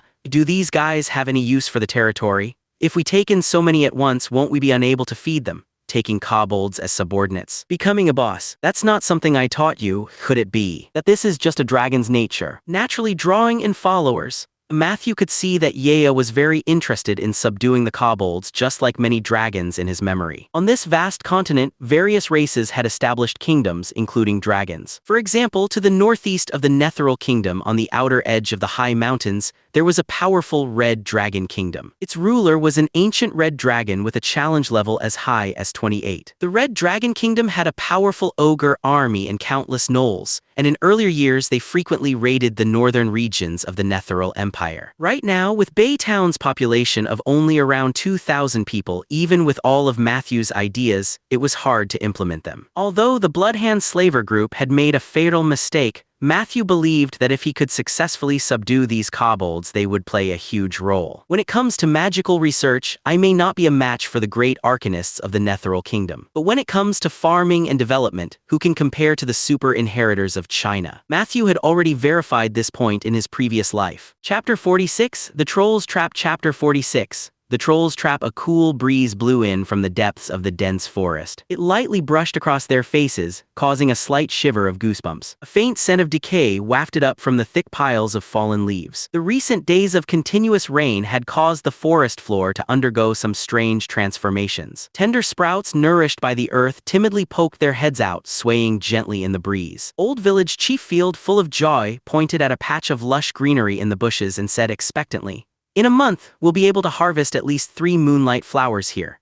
Matthew looked over, and the detailed data display confirmed that Old Village Chief Field wasn't exaggerating. Matthew muttered softly, "It's a pity we don't have a druid in our village." As they moved along, Leon instinctively blinked, pondering for a moment, but in the end he said nothing. More of the soldiers were curiously watching the kobolds rushing ahead with a cacophony of yelps. They used their incredible energy to drive all the creatures ahead of them away, and occasionally used their numbers to capture a deer or a goat. What was most interesting was that the kobolds didn't eat the prey themselves, but instead presented it to Yea. With their respectful gestures and actions, all the soldiers were amazed. Their gaze toward Yea began to change. The gluttonous Yea didn't reject the raw food either, using her sharp teeth and powerful bite to devour the prey in 2 or 3 bites, like biting into a crisp apple. Matthew could sense Yea's hunger and quietly waited for her next evolution opportunity. Until then, he would need to stockpile more experience points and fate coins. After about 10 minutes, Matthew reached the camp at the mouth of the valley. To his surprise, the camp's original location was now engulfed in raging flames. Thick black smoke billowed into the sky, and faint, agonized screams could be heard in the distance. With her keen eyes, Yea was the first to report the situation. "Papa, there are more than 10 ugly trolls up ahead setting fires. They've killed everyone in the camp and taken a few prisoners."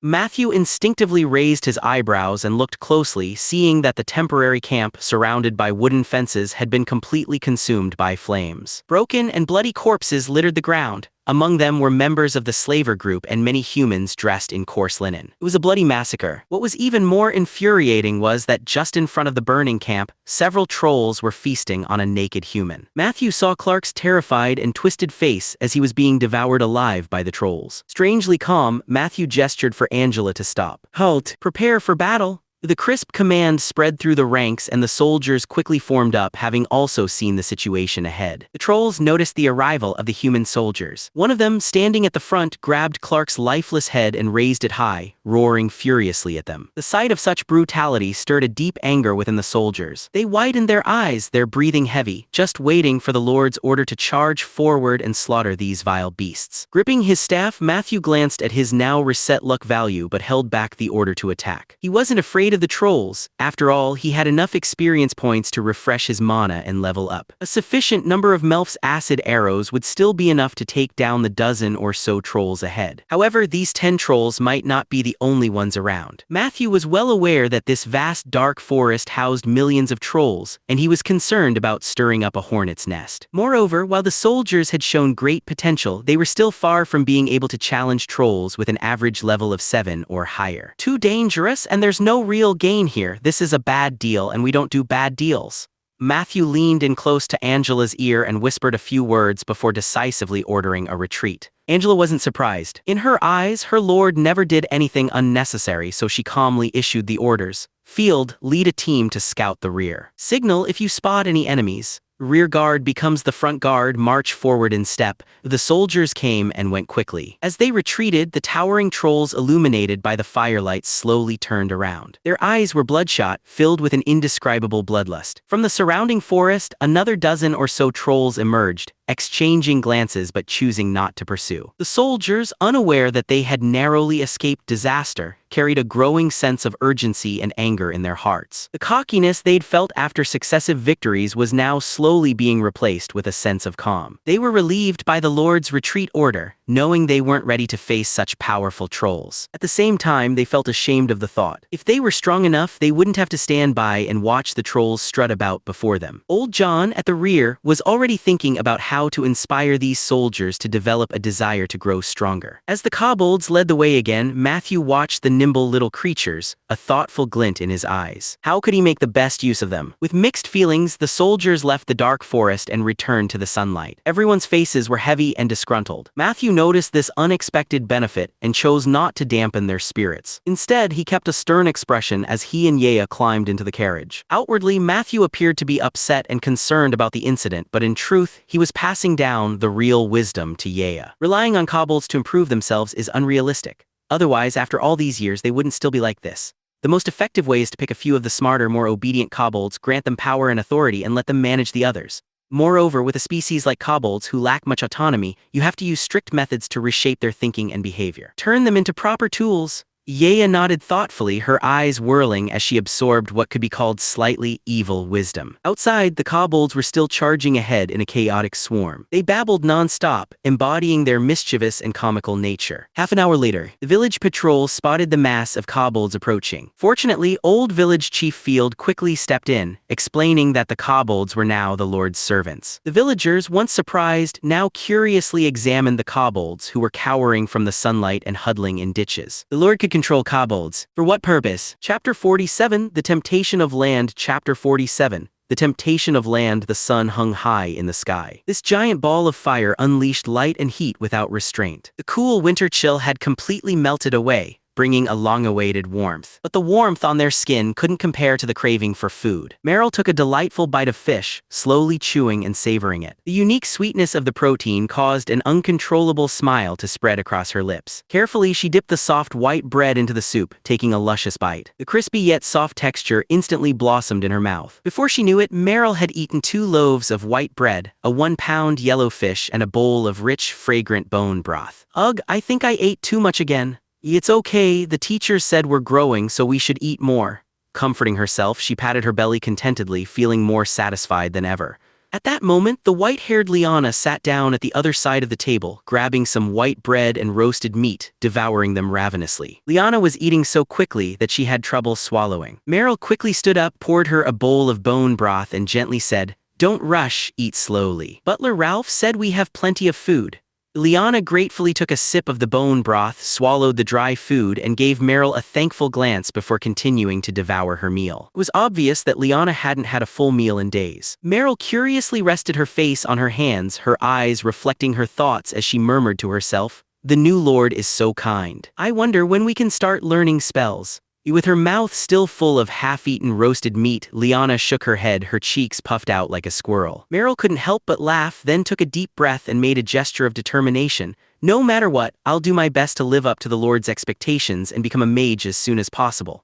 I hope the Lord's mage tower is built soon so I can help out." Little Liana didn't understand what Meryl was talking about. She drank her soup happily, feeling her belly swell slightly, and thought to herself, "Is this what it feels like to be full? It's so wonderful. If we stay with the Lord, will Mama and I always be able to eat our fill? Yes, the Lord is so powerful, I'm sure we will." It wasn't just these two enjoying their meal. Nearly all the children in Bay Village were busily stuffing their faces. Butler Ralph exhaled slightly. Preparing food for so many little gluttons was no simple task. Fortunately, the food Matthew had purchased from Adam Smith was more than enough, so there was no major pressure in that regard. However, providing ample food was only the first step in cultivating professionals. Experienced professional instructors, regular intake of magical creature meat to ensure proper nutrition, and specialized training camps for unique skills were the real heavy investments to come. Ralph quickly pushed these stray thoughts aside as he directed the laborers to deliver the remaining food to the outskirts of the village. There, hundreds of hungry kobolds awaited their meal eagerly. Hum hum, gur gur, the kobolds chattered endlessly, their excitement heightened by the enticing aroma in the air. Dozens of wooden barrels were set down, filled with a mixture of black bread and thick soup, giving off a peculiar scent. The kobolds gathered around, dozens of them huddled together, devouring the food noisily. Old John watched these unusually well-behaved kobolds in amazement, scratching his head in confusion.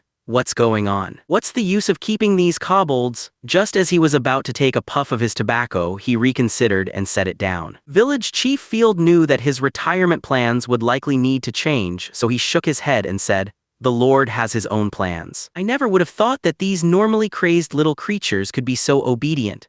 Butler Ralph remained silent, watching as Village Chief Field returned to the construction site, repeatedly inspecting the progress made over the past hour or two, all the while contemplating the upcoming tasks. Angela took the parchment that listed each soldier's contributions and the exact contribution points earned. The standard for earning 1 contribution point was the defeat, capture, or killing of a level 1 professional. This was the base contribution value, with additional points awarded based on the spoils of each battle. From now on, the contribution point system will follow this standard.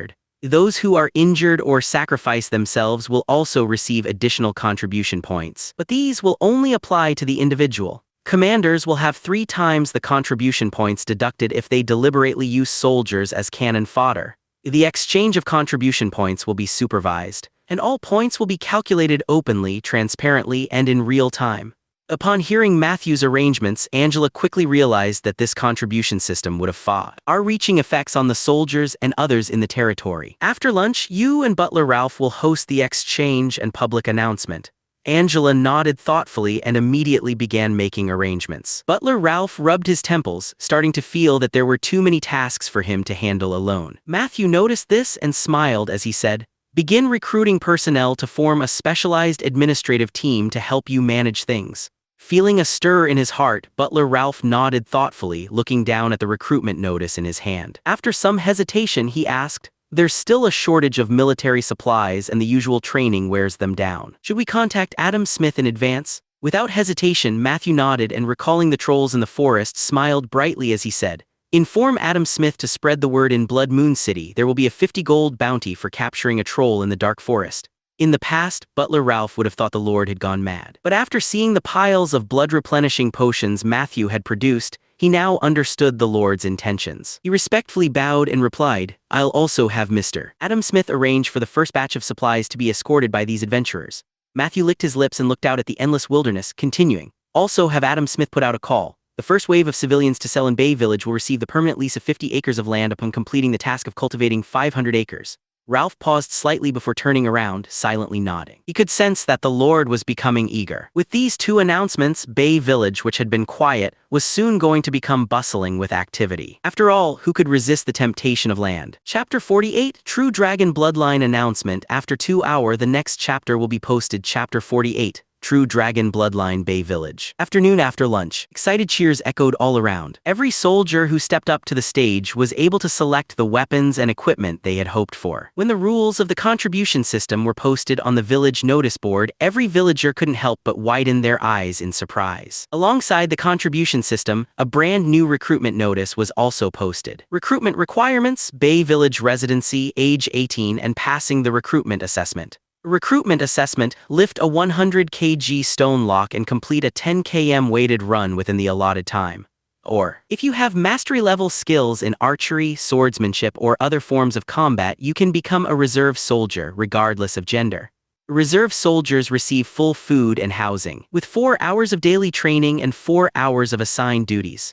The monthly salary is 5 silver coins, along with relevant combat skill training, contribution point accumulation, and rewards. After 1 month, candidates may take the final exam. Passing the exam qualifies you to become a full soldier. Full soldiers receive full food and housing, with 8 hours of daily training and standard issue weapons and equipment.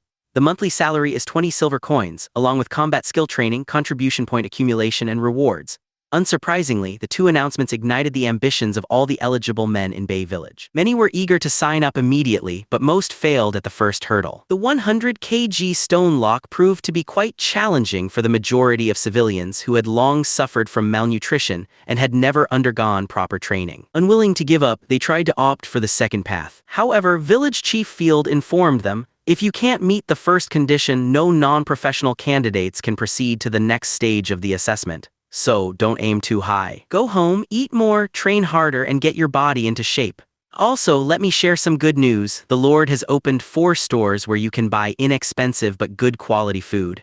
But each household has a purchase limit. This is the Lord's reward for your hard work, so don't try any tricks. The soldiers weren't the only ones cheering. Other villagers shouted praises for the Lord as well. Butler Ralph, reflecting on the villagers' attitudes and behavior over the past 2 days, still found it hard to believe. Matthew, however, was confident in everything. He patted Ralph on the shoulder and said, "This is just the surface. The real show is yet to come." Butler Ralph nodded, his expression complex, and turned to return to the Lord's manor. Tomorrow, the professional training academy would officially begin in the territory. Ralph needed to quickly select a leader and appoint professional instructors. This time, however, Ralph felt more energized, with deeper insights into management and territorial development. Matthew glanced at the training soldiers and then at Angela, who was busy selecting reserves. There was still one more thing left to do today. He turned and headed toward the village entrance with Yaya. Over 400 kobolds lay on the ground, their eyes fixed on Yaya as she approached, babbling in excitement. What seemed like an absurd ritual to others marked a significant change in Yaya's data under Matthew's watchful eye. Name: Yaya, race, dragon beast. Class level 1 sorcerer. Age 2 days, hatchling stage. Talent plus 3,000 experience, 300 fate coins. Challenge rating 9+. Equipment: Shadow Fang. Special abilities: extraordinary ability, Dragon Might LV1.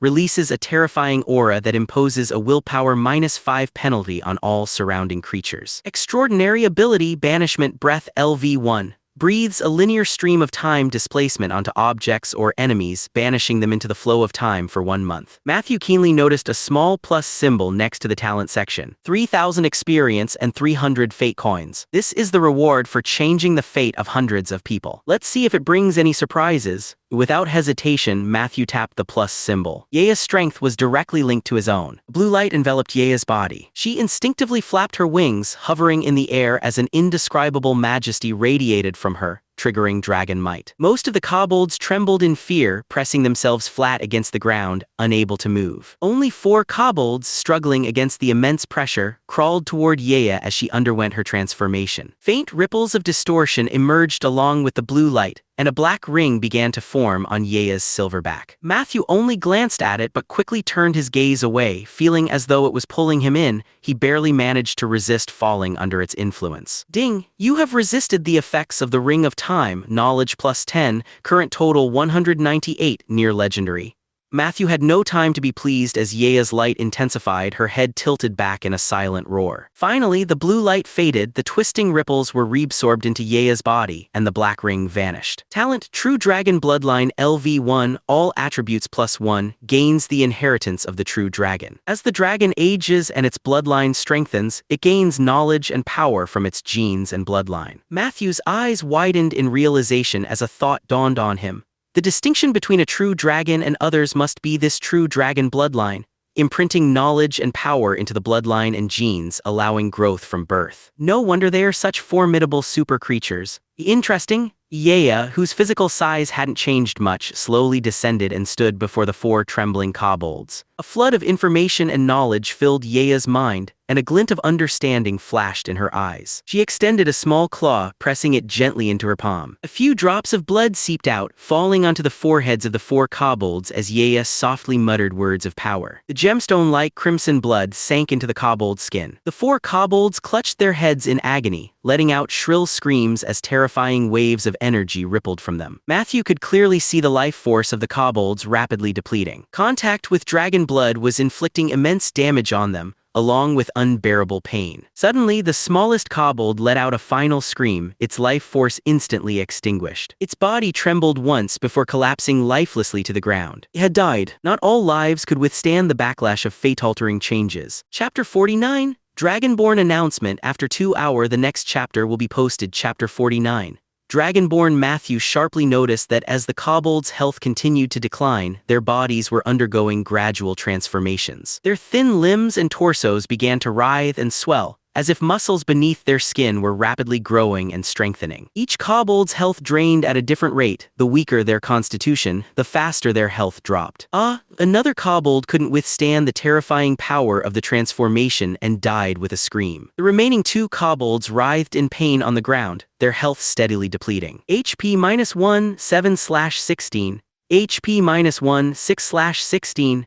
Just as Matthew thought these 2 kobolds would also die from the failed transformation, one of the kobolds' rapidly dropping health suddenly stabilized. Its physical transformation slowed down as well, and its body had undergone an astonishing change. It had grown to a height of 9 meters with thick, bulging muscles, and the horns on its head had become more pronounced. Its once dark red skin had lightened slightly. It had transformed from a scrawny weakling into a hulking brute, and its attributes had shifted drastically. Race: Dragonborn Kobold. Class: Level 6 Warrior. Challenge rating: 8+. Talents: Intermediate talent Fortitude, Strength +1, Constitution +1, maximum HP increased by 10%. Feats: Advanced feat Insight, Perception checks +10, 100% chance to see through illusions of extraordinary level or below. Advanced feat Magical Scales, Physical Defense +2, Elemental Defense +3, immune to attacks of Strength 2 or below. Attributes: Strength 11 right arrow 15 agility, 7 right arrow 10 constitution, 9 right arrow 12 intelligence, 4 right arrow 8 perception, 6 right arrow 13 charisma, 3 right arrow 8 evaluation, a capable tank and brute. This was the result of a drop of dragon blood. A total of 26 attribute points had been boosted,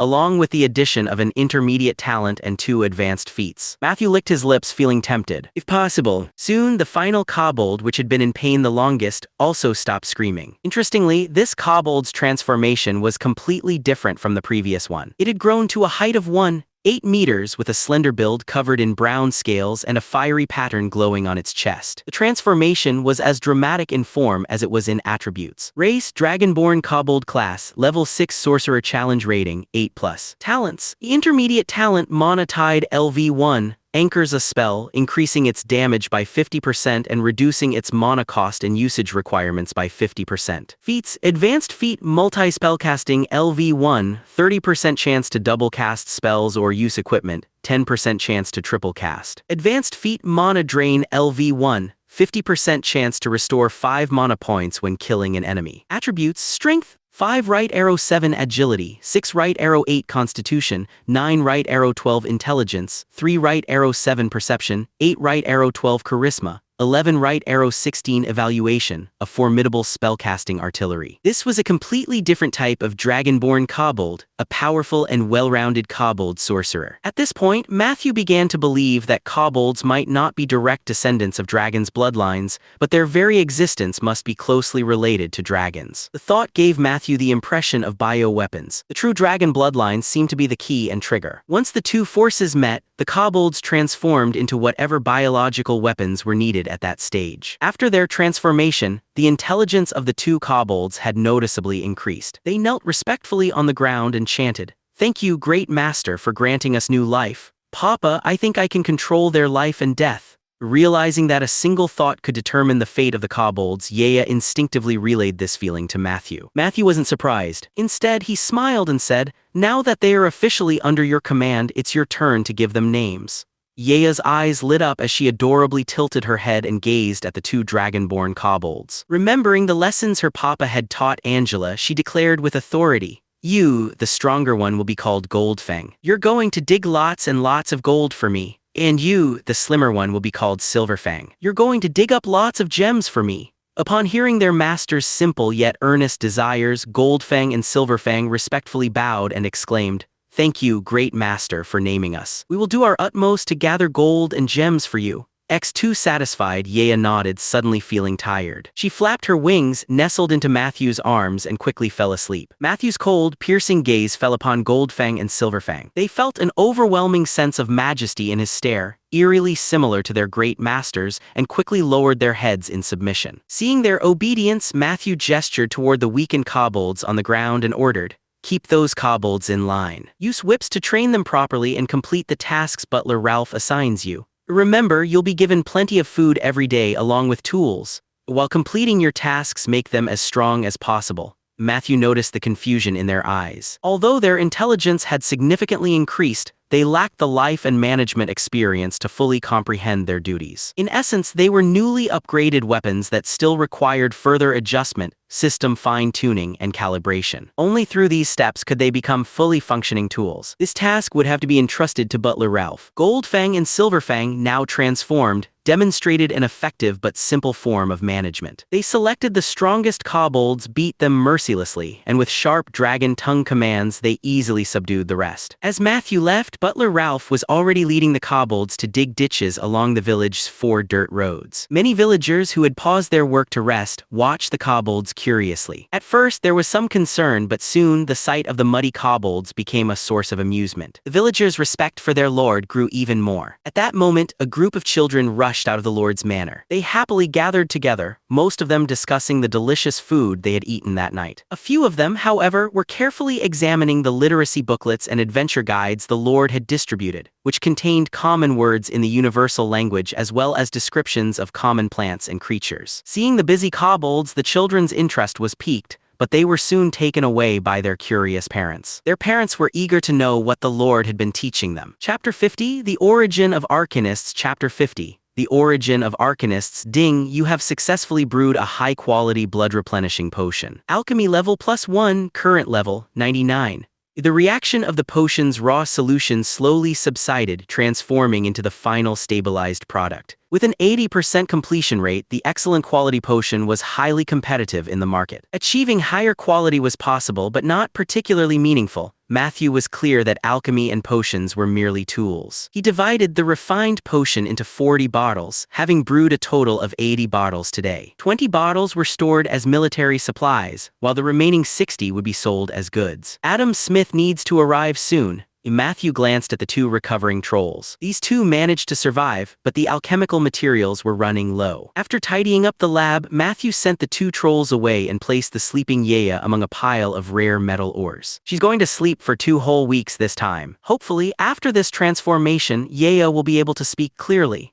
Matthew meticulously documented Yaya's reactions and changes, as this would be a very important and long-term research subject. In the adjacent room, Liana had already fallen asleep. Matthew observed her mother, Saren, but there were no signs of any bloodline anomalies or information from her. Spontaneous mutation? He created a file for Liana as well before heading to the basement, which the former lord had used as a training area. He set up a few warning spells: 0-level spell light, 0-level spell clean. The basement became bright and fresh, reflecting Matthew's tall and slender frame. He pulled out a hardwood bed, spread a blanket over it, and lay down, clearing his mind of distractions and slowly closing his eyes. His consciousness entered his body, and Matthew saw a dense array of glowing dots, elements that made up all things. Some elements were steady and heavy, some lively and energetic, others fiery and passionate, and still others gentle and fluid. The purpose of a caster's meditation was to train their mental power so that its frequency gradually aligned with the surrounding elements. The goal was to incorporate more elements into the caster's essence, slowly forming a unified whole centered around the soul. This process strengthened the soul, allowing it to bear more mental power. Once this step was completed, using mental power to control and manipulate elements or objects marked the beginning of a mage's journey. However, reaching this point only made one a 0-level apprentice mage. To progress further and truly step onto the path of a mage, one had to continuously strengthen the soul, train mental power, and absorb and establish more mana nodes. The tangible requirement was learning at least 5 0-level spells. Once the soul was sufficiently strong and stable and mental power or mana was abundant, one could attempt to construct a more powerful and stable mana structure and model that could channel more elements. This structure formed the foundation of a first-level spell. Only upon achieving this could one officially become a level 1 mage. However, the path of the mage originated from elven teachings, and its development and growth heavily depended on the weave,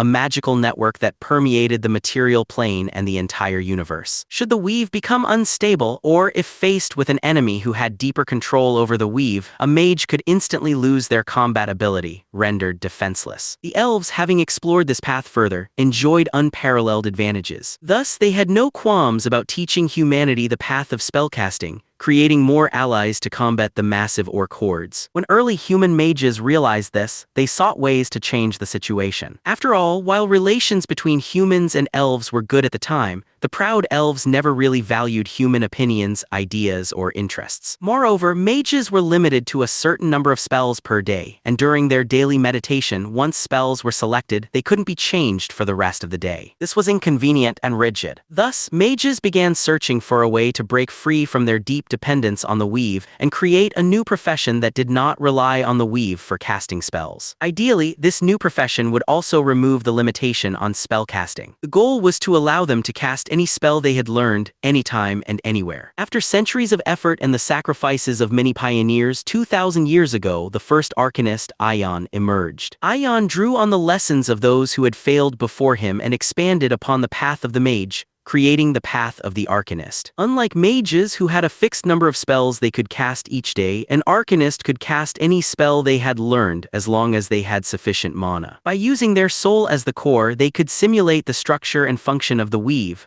allowing them to cast spells freely. The rise of arcanists led to a significant increase in humanity's mid-level combat power. However, as a newly developed profession, each step forward for arcanists required pioneers willing to forge ahead. Breaking through the limits of extraordinary power and reaching the legendary tier remained incredibly difficult. After 1,000 years of development and countless sacrifices from previous generations, the arcanist system was gradually perfected. 1129 years ago, Iolam shattered the curse that prevented arcanists from becoming legendary, becoming the first ever Grand Arcanist. From then on, alongside the title of Archmage, Grand Arcanist became the new mark of legend. Iolam, hailed as one of the greatest arcanists, taught many Grand Arcanists. Moreover, 129 years ago, Iolam created one of the Netheril Empire's most powerful weapons, the floating city. Humanity had finally filled the gap in top-tier combat strength. Though they could not yet rival the elves' thousands of years of accumulated power, they had begun to show the ability to survive independently and establish their own influence. Finally, humanity had taken the first step toward breaking free from the elves' deep control and influence. Typically, an arcanist could only be born from a mid-level mage who successfully completed an advancement ritual. The earlier one became an arcanist, the greater the chance of becoming a Grand Arcanist. At just 22 years old, Karsus of the Karl family, known as the most talented genius in history, had already ascended to become a Grand Arcanist. Matthew, who possessed comparable talent, had only recently repaired the damage to his soul, becoming a level 2 Arcanist. Now, Matthew had to carefully consider which path of the Arcanist to follow. This decision would have an immensely profound impact on the future of the Arcanist profession and the development of his territory. After all, Matthew was the only Arcanist in the territory, and the future of the territory's growth could rely entirely on his power alone. That's right, in this world in Netheril, Arcanists are the primary driving force of progress. Chapter 51, The Beginning of a Legend. Chapter 51.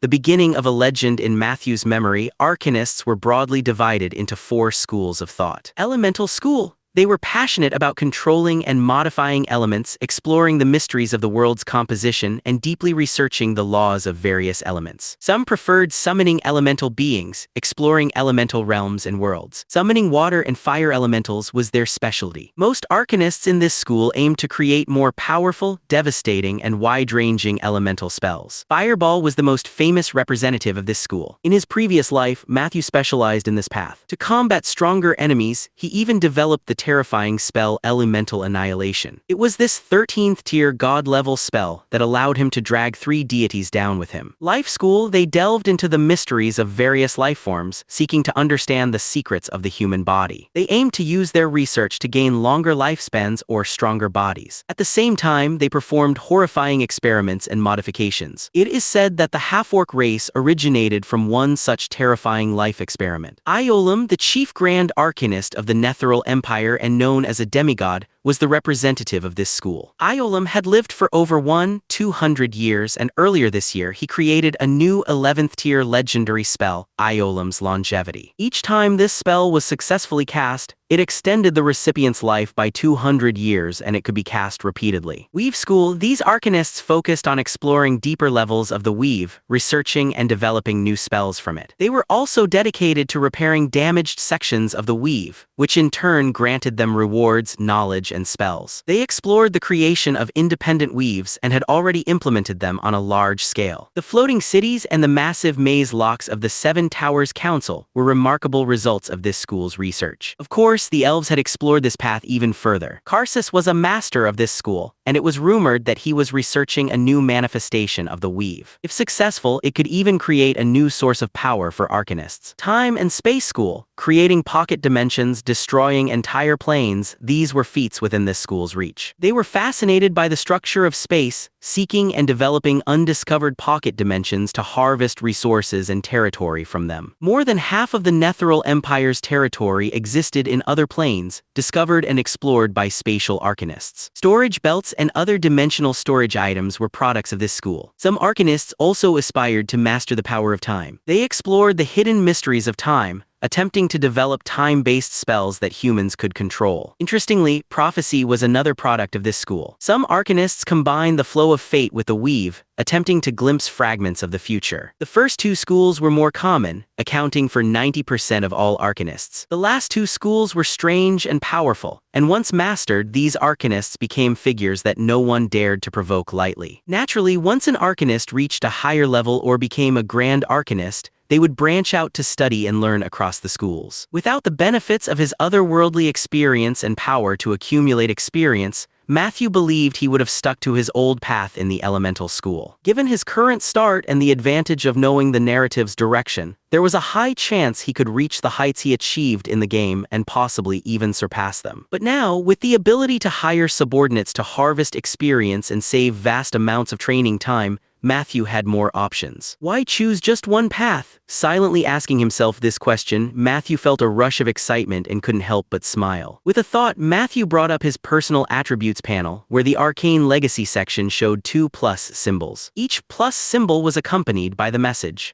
would you like to spend 1,000 experience points plus 300 fate coins to activate an extraordinary legacy? Matthew couldn't help but feel grateful. Thanks to the Bloodhand slavers generously contributing a huge amount of experience and fate coins, he had the chance to seize this rare opportunity. Azure light filled the meditation space. Matthew savored the indescribable changes and the subtle effects of fate's influence. For now, Matthew could only accept these passively, but one day he vowed to control them actively. As the light faded, 2 brand new and magnificent arcane legacies appeared, filling Matthew with joy. Extraordinary Legacy, Flesh Feat Analysis LV1. Analyze a target's feat, gather enough information, and through research and analysis, master the ability to activate and learn that feat. Current level allows for analysis of low-level feats only. Extraordinary Legacy, Weave Animate Endowment LV1. Animate an energy-containing object, granting it consciousness and thought. Current level allows for animating ordinary objects only. The data indicated the effects of these 2 legacies. In reality, Matthew's thoughts and memories had also been filled with an influx of complex and obscure knowledge. From this knowledge, Matthew realized the intricate details and power of these 2 extraordinary legacies. Animate Endowment needed no explanation. Like the legends of sages who animated stones and plants, granting them life and sentience. It was a wondrous and unique ability. This was also the most important ability for crafting legendary war constructs and legendary golems. Its value is incredibly high. However, in the short term, it wouldn't help Matthew much and would require significant research and development. Feat Analysis, on the other hand, was a game changer. This was an unprecedented divine skill, something Matthew had never heard of any player obtaining before. With Feat Analysis, Matthew could gain a deep understanding of most feats' formation processes after spending some time and effort. Simply put, Matthew could enable his soldiers to master additional combat feats in large quantities. Matthew could also train his professional followers to acquire various feats in combinations, resulting in a large group of elite warriors with exceptionally strong combat capabilities. This was the beginning of a legend. Ideas and thoughts flooded his mind as Matthew imagined the wonderful prospect of training an elite force, commanders,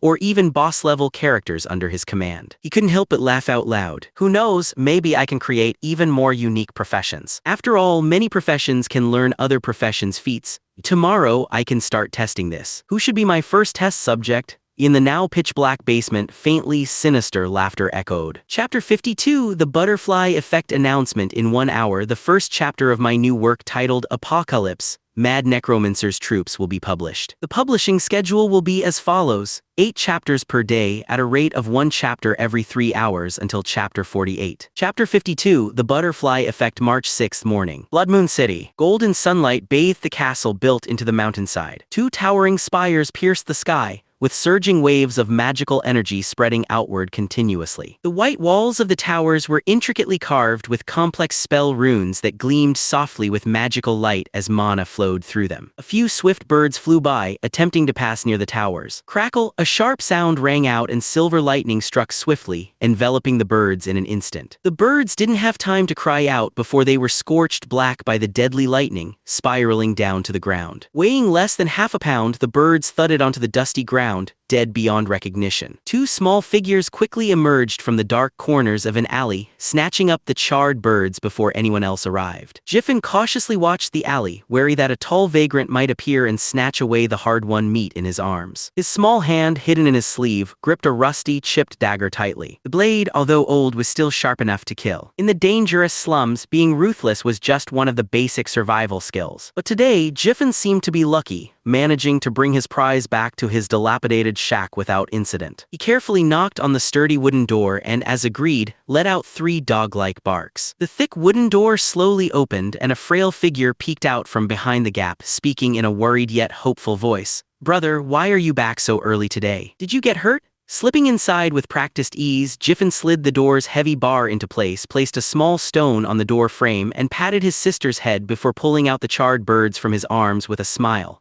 "A gift from the Lord. We'll have meat to eat today." Little Jixiang beamed as she looked at the blackened birds, nodding eagerly before rushing to the kitchen to fetch a basin of water. The two spent half an hour cleaning the charred birds, revealing the small amount of meat underneath. Stifling her hunger, Jixiang sipped at a bowl of water, her large, blackened white eyes watching intently as her brother worked. Jiffin carefully chopped the meat into small pieces and placed them into a chipped iron pot. He glanced at their dwindling firewood, then at his sister's thin face and made a decision. The spoils from the first level of the sewers are getting scarcer. Even if it's dangerous, I'll have to go deeper. Otherwise, we'll both starve. I'll need to find Tom later. He's not the brightest, but he's reliable and at least he can fight decently. If we find something valuable on the second level, some relics or parts, we might even save enough for the martial arts school fees. If Tom and I become professionals, we'll never have to go hungry again.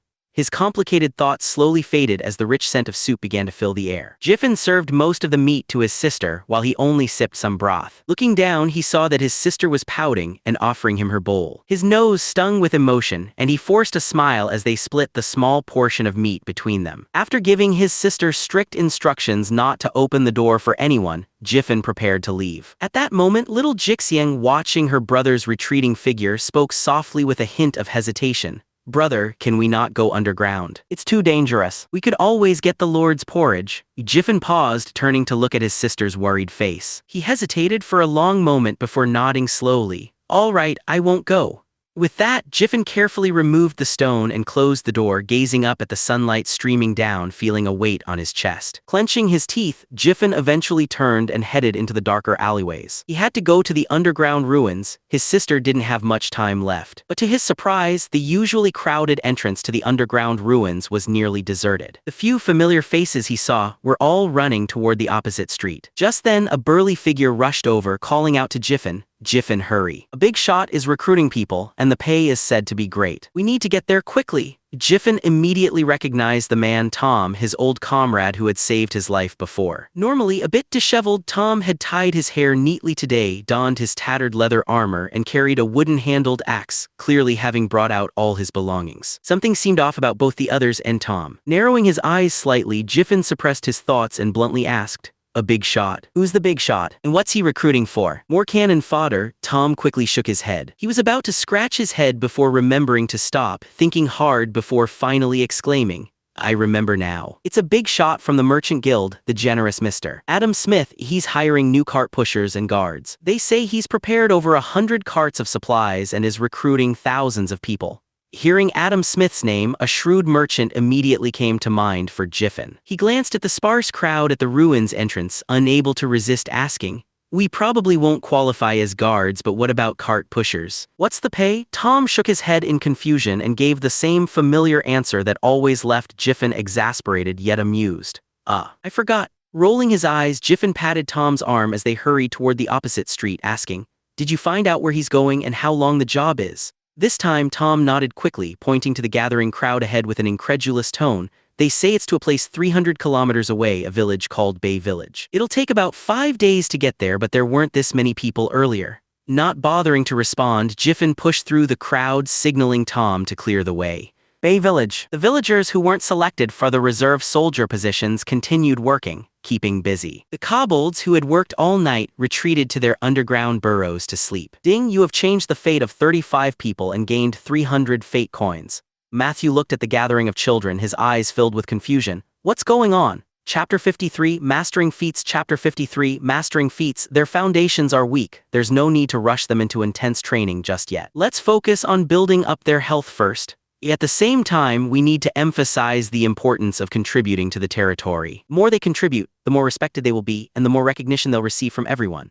Matthew instructed Ralph, who looked at him with a hint of confusion, unable to help but ask, "Lord Matthew, shouldn't we ensure that everyone remains loyal to you?" Smiling slightly, Matthew reflected on his past and present experiences and replied in a deep voice, "Loyalty isn't something you can demand or force through indoctrination. As long as I do better than any other lord, they'll naturally become my strongest supporters." Steady and confident. Ralph had noticed this before. Since coming to the territory, it seemed the mask that Lord Matthew had worn was gradually being removed. Perhaps this was Matthew's true self, the confidence of a genius and the pride of an arcanist. Ralph grew even more excited. Every word from Matthew only revealed a glimpse of his wild ambitions, yet it was enough to fill him with motivation. Adding to the daily goals, as Ralph walked away, Matthew allowed a faint smile to creep across his face. He turned to old John standing guard nearby and said, "Bring Knight Angela here." Poor Ralph. Loyalty isn't stolen or bought, it's born out of shared interests. 15 minutes later, in the private training grounds of the Lord's estate, Angela, wielding a sword in one hand and a shield in the other, was locked in combat with old John. Angela's talent was superior. She had received rigorous and complete training and had successfully become a knight. Whether in commanding troops or individual combat, she was outstanding among second-tier professionals. However, when faced with old John's experienced assaults, she was mainly on the defensive, only launching sharp counterattacks when opportunities arose to suppress old John's continuous offensive. Thanks to the experience gained from the recent battles, old John had advanced to a fourth-tier warrior, giving him a clear advantage in the fight. Matthew watched the two intently, carefully observing their attributes. Name: Angela. Age: 18. Profession: second-tier knight. Talents: advanced talent, bravery, strength +2, constitution +3, allied morale +1. Feats: intermediate feat, mounted mastery LV1, can ride most mounts, speed +2, coordination +2. Intermediate feat, weapon mastery LV2, proficient in all weapons +3 to damage dealt. Basic feat, skilled command LV1, able to issue effective and swift orders. Legacy: intermediate legacy, command aura amplification LV1, all auras are 50% more effective. Attributes: strength 12, agility 14, constitution 15, intelligence 10, perception 14, charisma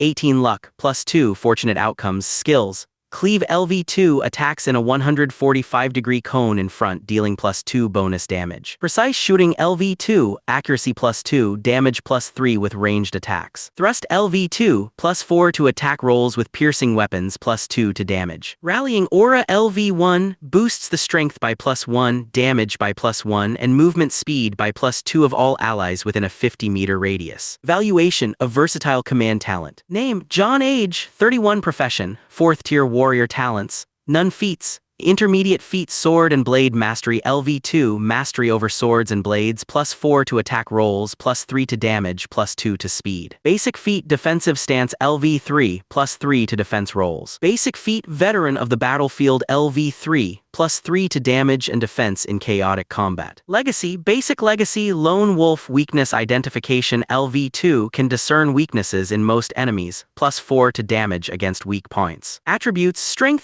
15, agility 12, constitution 12, intelligence 8, perception 10, charisma 10, luck +1, slightly lucky. Evaluation: a seasoned, battle-hardened warrior. Matthew observed with great focus, watching how both assessed the situation, chose their combat strategies, and their habits and movements during battle. As the fight continued, deeper insights began to emerge in Matthew's mind. Feats are manifestations of skill, a distilled summary of experience and knowledge. Each feat develops through habitual behavior, combat ability, and experience. To gain a feat, one must accumulate significant repetition and targeted training. Most professionals had some instinctive sense of this, though few could articulate it clearly. Do this, then this, and it works out. The enemy will strike from the left, block in advance and counter. What? You know it's coming but still can't block it. I can do it, but explaining how. That's a bit tricky. I know how to do it, but teaching it is another thing entirely. These sorts of statements applied to most professionals. Only those who were adept at analyzing and eager to research could uncover some of the deeper truths and train others in these feats. This required a combination of strength, experience, and wisdom. This was why it was so difficult for most professionals to learn feats just through practice or study, especially the more advanced ones. In Matthew's eyes, the methods for gaining their basic feats became quite clear. Skilled command training method: study of command knowledge for 10 hours. Participation in 30 hours of formation training. Participation in 15 hours of command training. Participation in 5 hours of battlefield command. Summarization and discussion of command experiences for 2 hours. Defensive stance training method: study of defensive strategies for 3 hours. Combat against an opponent 2 tiers higher for 3 hours. Combat against an opponent 1 tier higher for 5 hours. Combat against 2 opponents of equal tier for 5 hours. Combat against 3 opponents of 1 tier lower for 8 hours. Summarization and discussion of defensive experiences for 3 hours. Veteran of the battlefield training method: Study of battlefield experiences for 3 hours. Participation in 15 hours of chaotic battlefield training. Engagement in 5 hours of mixed battlefield combat. All training methods had corresponding requirements and standards. Within these standards, the duration could be adjusted based on the individual's insights. Suppressing his excitement, Matthew chose the feat with the lowest standards and the easiest to achieve, defensive stance, as the first feat to focus on training. As the commander of the guard, Angela was the natural choice for this enhancement,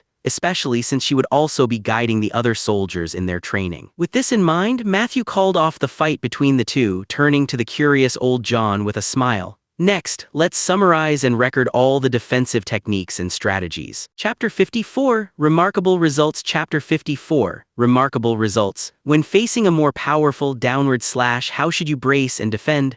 Old John scratched his head, adopting a defensive stance with some uncertainty in his voice. Like this, Matthew glanced at him with his data display meticulously recording the form. He turned to Angela and said, "Lower your center of gravity slightly, step back with your left leg, bend your right knee forward, grip your weapon firmly, raise your shield with both arms and angle it slightly."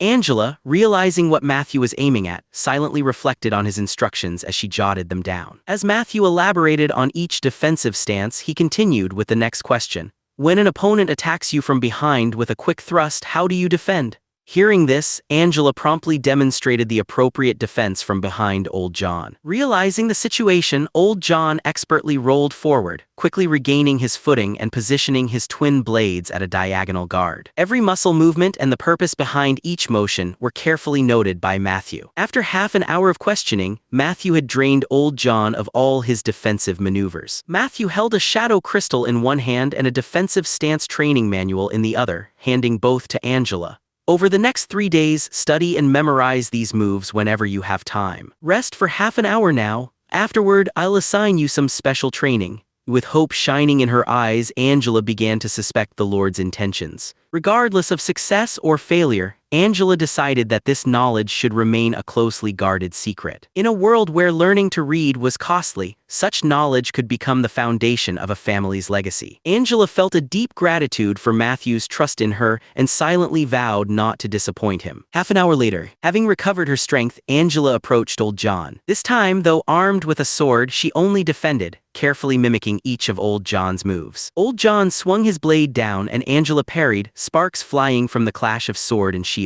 Angela withstood the blow, stepping back half a pace as she heard Matthew's voice of approval. That defense was executed perfectly. Matthew's certainty stemmed from seeing a floating prompt above Angela's head that read, Defensive Stance XP+1.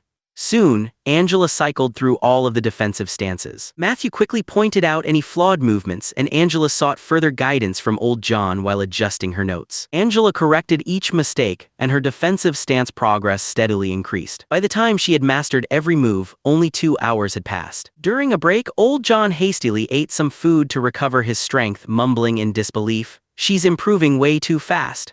Old John had spent years refining his defensive stance through countless battles. Now, Angela had grasped its essence in just a few hours, leaving Old John with an almost surreal sense of disbelief. Matthew patiently helped Angela with her summary. The first attempt was always the hardest, but with time, Angela would become more and more proficient. The day quickly passed. Old John, panting and exhausted, paused his movements. Angela, her steps steady, saluted him with her sword. Noticing the sadness in his eyes, she whispered, "This is likely just the Lord's experiment." Old John, who hadn't fully grasped Matthew's intentions, suddenly realized something. But before he could ask further, Angela had already turned to leave. Matthew calculated that Angela's progress had reached 45% by the end of the day. Over the next 2 days, Matthew continued documenting and refining Angela's training process. Defending against 2 attackers took Angela 5 hours to meet the required standard, bringing her progress to 70%. Defending against 3 attackers, however, only took her 2 hours to complete, and she hit 100%. By the afternoon of the 3rd day, Angela had successfully mastered the defensive stance feat. The continuous practice and familiarity gave Matthew more confidence in spreading the knowledge of feats. Of course, all this progress came with a cost. Matthew never considered himself a benevolent figure, and he knew the necessity of implementing certain safeguards. After mastering her first feat, Angela was promptly assigned the task of learning another basic feat. Within 3 more days, Angela had successfully acquired the Veteran of the Battlefield feat, significantly boosting her combat prowess. Her rapid progress left Old John, who was privy to the inner workings, utterly dumbfounded. Each day Old John trained with renewed vigor, determined to push his body to new limits. At the same time, he intensified his training of the soldiers under his command. He was eager to make them stronger in the shortest amount of time. During this week, the soldiers were far from idle. With ample food, rigorous training, generous pay, and fierce competition, they had undergone a dramatic transformation. The total number of soldiers had increased from 105 to 150. The number of warrior class professionals had risen to 40. Among them, 15 had advanced to second tier, with Leon being the first. But the real progress wasn't just in their numbers. Their coordination in formations had improved tremendously. As they marched through the village in perfect unison heading back to the barracks, they were greeted with cheers and praise from the villagers. The sight of their disciplined ranks evoked a sense of awe, almost addicting to those watching. Even Matthew, ever critical, couldn't deny that the soldiers' training had yielded impressive results. But this progress had its price. With soldiers and villagers eating far more than before, food consumption had tripled, not to mention the hundreds of hungry kobolds. In just 1 week, a tenth of the food Matthew had purchased from Adam Smith had been consumed. After all, with a village population of 2,000, supporting 200 professional soldiers meant that most resources had to be bought from outside. The only person growing increasingly concerned was Ralph, who was constantly busy. Watching the territory's funds dwindle, Ralph couldn't help but feel anxious. Even though he knew the Lord had stockpiled a batch of alchemical potions, he still worried about whether Adam Smith could sell them quickly enough to exchange for the much-needed gold and resources. Strengthening an army came with a hefty price tag. Chapter 55, The Caravan's Astonishment. Chapter 55.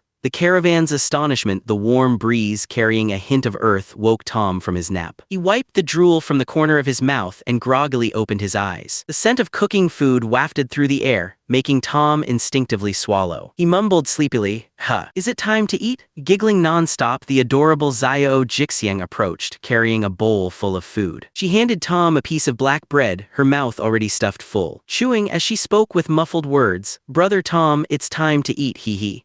With a goofy smile, Tom grabbed the bread and stuffed it into his mouth, finishing it in 2 bites before happily taking a sip of water. He curiously glanced around. Where did Jiffin run off to? Brother went ahead with a rogue uncle to scout the road. I heard we're almost at Bay Village. Xiao Jixiang, being sensible, explained slowly, though there was a hint of worry in her eyes. Traveling with the caravan had been the happiest time in Xiao Jixiang's memory. She could eat 3 meals a day and as much as she wanted, with meat in at least 1 meal daily. Though sometimes the nights were frightening, with swamp creatures occasionally emerging from the fog, croaking loudly, Xiao Jixiang felt that these were the best days she had ever known. She secretly hoped this journey would never end. Being full every day was her greatest wish. But every journey has an end, no matter how long. As Xiao Jixiang stared blankly at the vast plains ahead, she suddenly spotted her brother running back. Her worries melted away as she joyfully sprinted toward Jiffin, with everyone smiling slightly at the scene. From atop his carriage, Adam Smith carefully observed the group of soldiers returning with Jiffin. Thud, thud, thud. A team of 10 soldiers jogged forward. Their polished new boots, which many of the cart pushers envied, struck the uneven dirt road in unison. Every soldier wore a serious expression, their sharp gazes making many avert their eyes instinctively. So elite. Are these Lord Matthew's personal guards? No, wait, some of those lads are from Bay Village. I even hired them before.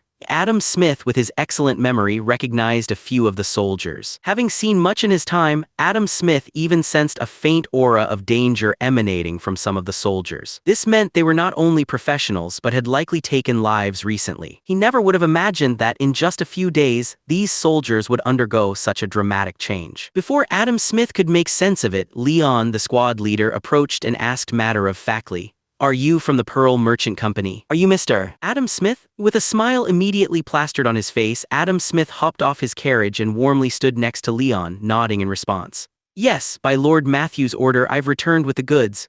Placing a hand on Adam Smith's wrist, which held a gold coin, Leon shook his head. In Adam Smith's astonished gaze, Leon calmly said, "In Lord Matthew's territory, don't ever try that again. Otherwise, you'll find yourself in jail. Now, bring in all the goods, unload them at the warehouse, and then proceed to the new lodging."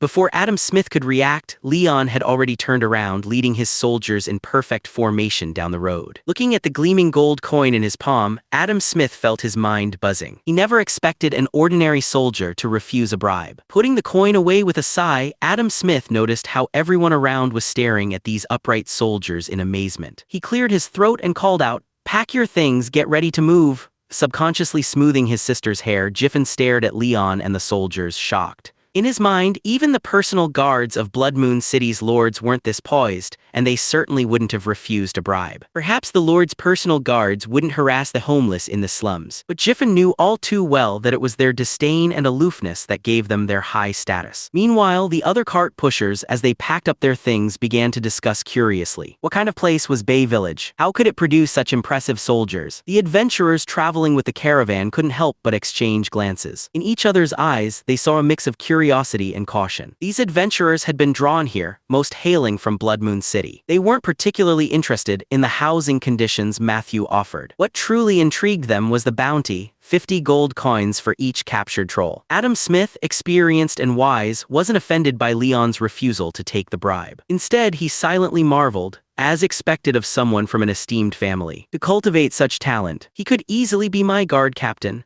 In Adam Smith's eyes, Leon was clearly a talented individual Matthew had brought from the Sir family. Before Adam Smith could think of how to befriend Leon further, a sharp whistle suddenly pierced the air. The entire caravan was thrown into chaos. Reflexively gripping his rapier, Adam Smith turned toward the source of the sound. A lean rogue on top of a wagon was shouting, "There are hundreds of kobolds up ahead."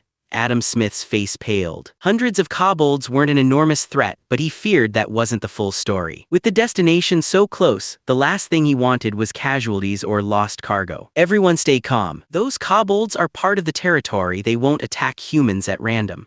Look closely, they're just working on the road. As panic began to swell in the caravan, Leon's clear voice rang out, bringing with it an unbelievable revelation. Holding his sister, Jiffin whispered softly in her ear before lifting her onto the wagon. The little girl squinted, her small head filled with confusion, and asked curiously, "It's true. Those kobolds are lined up carrying wooden frames filled with rocks. Looks like they're paving the road ahead." Over the past few days, Xiao Jixiang's clever and sensible nature had won the affection of many. No one doubted her words, but the reality she described only made everyone more astonished. Chapter 56, Is This Really a Village? Chapter 56, Is This Really a Village? Walking on the newly paved stone road, the soft crunch beneath their feet left everyone in the caravan feeling incredulous. It wasn't that the road's quality was exceptional, but the sight of figures carrying sand and stone ahead shattered everyone's understanding of kobolds. These kobolds were much more robust than the ones typically seen. They wore hoods over their heads, their clothes covered in mud, and carried large bamboo baskets filled with gravel and sand. Instead of the usual chaotic and frenzied kobolds, these ones resembled farmers working the fields. Despite the arrival of so many humans, the kobolds only glanced at them briefly before hurrying towards Silver Moon River under the orders of an especially strong kobold. Clearly, they were gathering materials for road construction. Several adventurers kept a close eye on the tall, commanding kobold. They could sense the palpable danger emanating from it and began discussing its species and strength. Is that really a kobold? It's way too big, at least a level 6 warrior, maybe even a mutated variant. Don't talk nonsense if you don't know. I've never seen a mutated kobold with such high intelligence. It's probably a dragonborn. Seriously. Dragonborn kobold. That's ridiculous, not ridiculous at all. I'm a mid-tier warrior and I don't feel confident I could beat it, let alone the fact that it's commanding hundreds of strong kobolds. Is the Lord of Bay Village that powerful? To have tamed a dragonborn kobold and raised so many elite soldiers. What's his background? I heard from one of Lord Adam Smith's guards that the Lord of Bay Village is an arcanist and comes from the Sir family. So he's a big deal after all, an arcanist. And he's catching that many trolls. Could it be for some kind of experiment? That's none of our business. As long as the Lord is generous, I don't care. The more people discussed, the more curious they became about Bay Village and also a bit anxious. After all, offering a 50 gold bounty per troll was 3 times the going rate in other territories, with no upper limit. It was almost too good to be true. Could this lord really afford to pay such a hefty bounty? With all sorts of thoughts swirling in their minds, the caravan moved steadily along the newly paved stone road, drawing closer to Bay Village. The roaring wind whipped the banners into a dance. A silver dragon head was embroidered proudly in the center of the banner. Below the banner, 3 rows of soldiers stood in formation, silently awaiting the caravan's arrival. In the sunlight, their pale green uniforms made them look like sturdy pines. Their powerful presence caused the approaching caravan to slow its pace instinctively. Adam Smith parted his lips, about to say, "I haven't done anything wrong, have I?" But then he caught himself, and a smile spread across his face as he quickly understood Matthew's intention. Sure enough, Adam Smith soon noticed that the previously unruly adventurers had fallen silent, studying the neatly arranged soldiers with serious expressions. It was obvious that once these adventurers and cart pushers left Bay Village, the elite soldiers and the generous lord would become the village's hallmark and leave a strong first impression on everyone. Adam Smith's opinion of the lord rose even higher, and his face broke into a genuine smile as he gracefully dismounted from the carriage. He nodded to his bodyguard captain, signaling him to head toward the warehouse. Now was the perfect time to display his close relationship with the lord. With this thought, Adam Smith maintained a natural and calm demeanor, though inwardly he felt a bit nervous. He couldn't help but worry that with the lord's power, skill, and connections, there would be plenty of other merchants eager to replace him. Adam Smith knew that the upcoming meeting would be yet another test, whether or not he could prove his worth. As Matthew glanced at the carriage, detailed information immediately appeared before him. The food has arrived as expected, along with an extra 100,000 pounds of seeds. He's perceptive enough to realize I'm planning to cultivate more land. The steel supply has doubled, he clearly has good connections. The weapons are of decent quality, clearly some thought was put into this. He even brought an extra 10 crossbows as a show of strength. All the livestock has been prepared, and he even included some males for breeding, a meticulous touch. The spell components are varied and of good quality. There's also a reserve of talent. He's brought 115 magic crystals, all counted carefully. Is this his way of showing he did his best? Rubbing his eyes, Matthew noted that while analyzing supplies was easy through his data system, people were a different matter. Unaware that he had already exposed most of his hand before even meeting Matthew, Adam Smith was currently chatting amiably with Ralph. "I've brought some small gifts for the occasion." Ralph patted Adam Smith on the shoulder and turned to lead the way, reminding him as they passed by the soldiers, "If the gifts are for me, don't bother. Just focus on completing Lord Matthew's tasks and you'll keep this job. But next time, bring more magic scrolls and books, any kind and as many as possible." Adam Smith's heart filled with joy as he observed the soldiers in high spirits. But when he finally regained his composure, he was taken aback by the sight of a massive 5-meter-high wooden wall. "This can't be right. The last time I was here, there was nothing." Noticing Adam Smith's expression, Ralph flashed a mysterious smile and handed the register of names to the returning Leon before leading the merchant through the open gates. The cart pushers, some homeless families, newly recruited professionals, and adventurers who had come to hunt trolls all stared in shock at the wooden palisade behind the soldiers. "Is this really a village? It's bigger than some of the rundown towns we passed on the road. What kind of village has over 100 fully armed professional soldiers, dozens of warriors, perfectly aligned, standing motionless, and they're all veterans? How do we get in?" Look at the notice board on the wall. It seems there are instructions posted there. With all these supplies, it looks like the Lord plans to expand the village into a town. At least we don't have to worry about the Lord paying the bounty.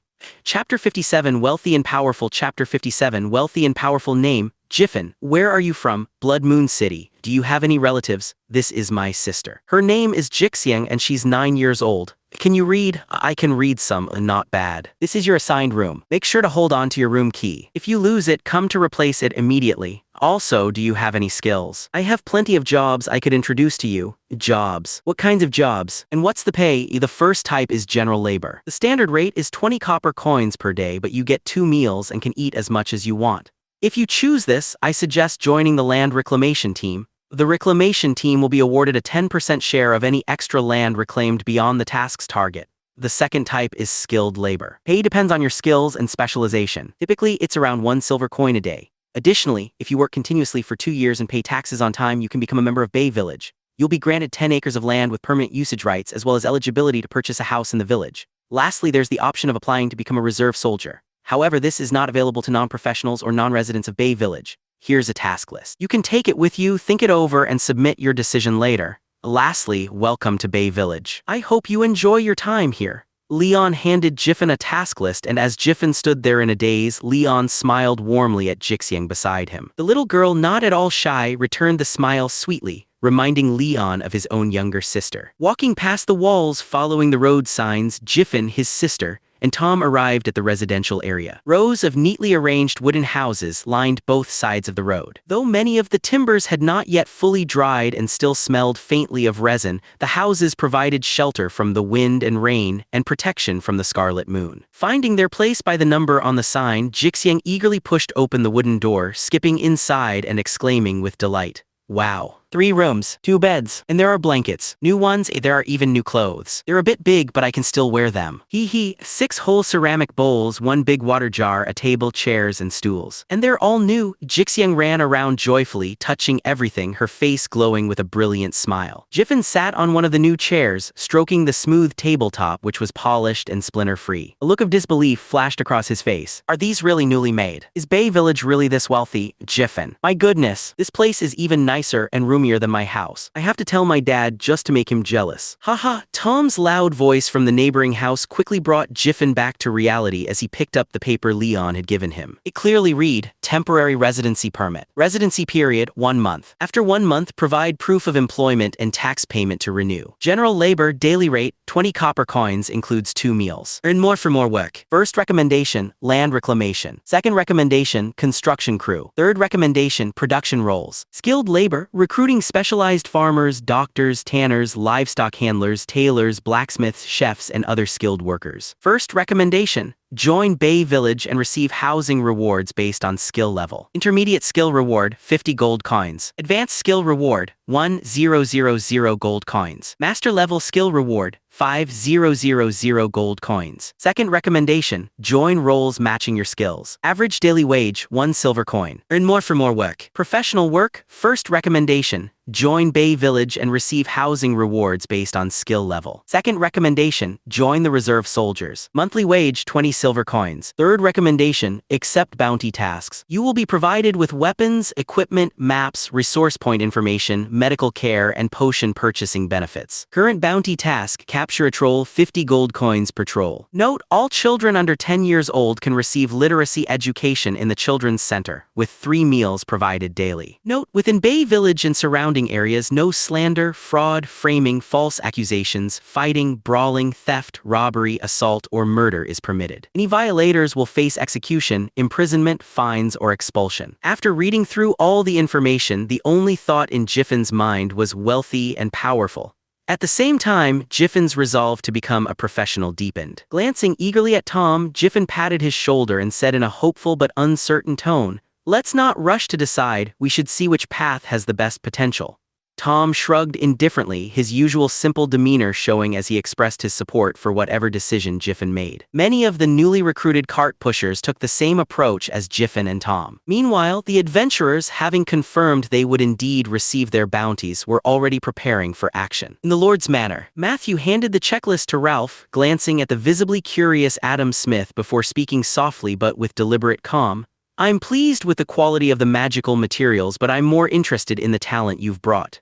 Adam Smith's mind clicked. Matthew had said nothing about food, weapons, or livestock. This was the test he had expected from a spellcasting lord. As the thought passed through his mind, Adam Smith, relying on his impressive memory, faithfully reported the results of this trip. "I've recruited 4 intermediate blacksmiths. They all want their own forges. 6 intermediate tailors willing to teach others their craft. 2 of them want their own shops. 2 intermediate animal handlers, they were tribal slaves and only cost 10 gold coins in total. They're excellent at raising warhorses. 1 advanced animal handler from Farsico, skilled in breeding cattle and pigs and improving their stock. It cost me 100 gold coins to hire him. 12 intermediate chefs, mostly of Eastern descent. They specialize in cooking a variety of dishes, as well as large communal meals. 5 of them are interested in opening inns. As Adam Smith listed each talent, Ralph made notes and found himself increasingly impressed. This little merchant was quite extraordinary. His network, connections, and sharp business acumen were far beyond that of the average merchant. Interesting. Chapter 58. Adam Smith Ecstasy. Chapter 58. Adam Smith Ecstasy. Life Skills Personnel. 53 intermediate recruits, 2 advanced recruits.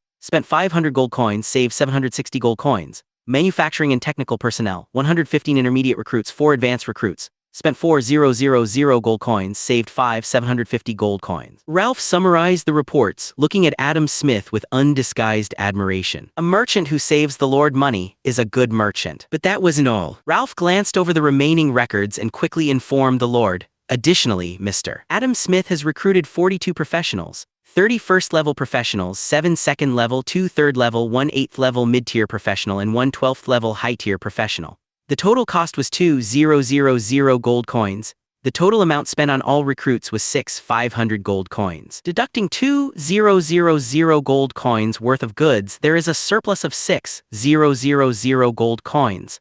Noticing Matthew's gaze on him, Adam Smith realized he'd made the right move and his previously tense heart began to relax. However, Matthew's next words caught him completely off guard. Well done. You can keep 3,000 of the 6,000 gold coins you saved. Oh no. Had he miscalculated? Did he save too little? Or did recruiting professionals without permission upset the Lord? What should he do? Adam Smith looked up, suddenly feeling a chill run down his spine. It wasn't an unreasonable fear. Most spellcasting lords were notoriously domineering and hated it when others acted on their own initiative. But then Matthew raised his hand to stop Adam Smith from speaking, looking at him with admiration and continuing with a smile. Don't be so quick to refuse. You've earned it. In the future, if you complete your tasks successfully, you can make similar arrangements.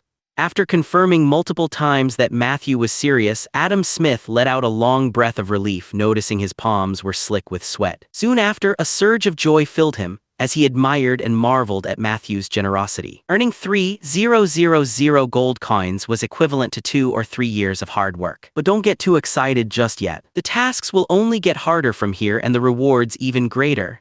Saying this, Matthew nodded toward Ralph. Under Adam Smith's curious gaze, Ralph produced a small, clear vial of potion and handed it over. What is this? Adam Smith squinted, inspecting the potion that gleamed with a gentle luster. He didn't dare open it for a closer examination but could tell from its color and the liquid's stability that he'd never seen this type of potion before. An inexplicable excitement welled up inside him. He looked at Matthew with a trembling voice, asking, could this be a new potion? Without hiding his pride, Ralph stepped into the role of a storyteller and said in a lowered voice, that's right. This is a new potion created by the Lord, Vitality Potion. It works even better than a standard healing potion, capable of healing minor wounds while costing only 60% of a standard healing potion. Better effect. Lower cost. His eyes widened instinctively, and Adam Smith suddenly felt that the 50-gram vial in his hand had become incredibly heavy. You can test it yourself when you return. This time, the Lord is providing you with 400 bottles. If you sell them all within 4 days, from now on, the Lord will supply you with 1,000 bottles every half-month.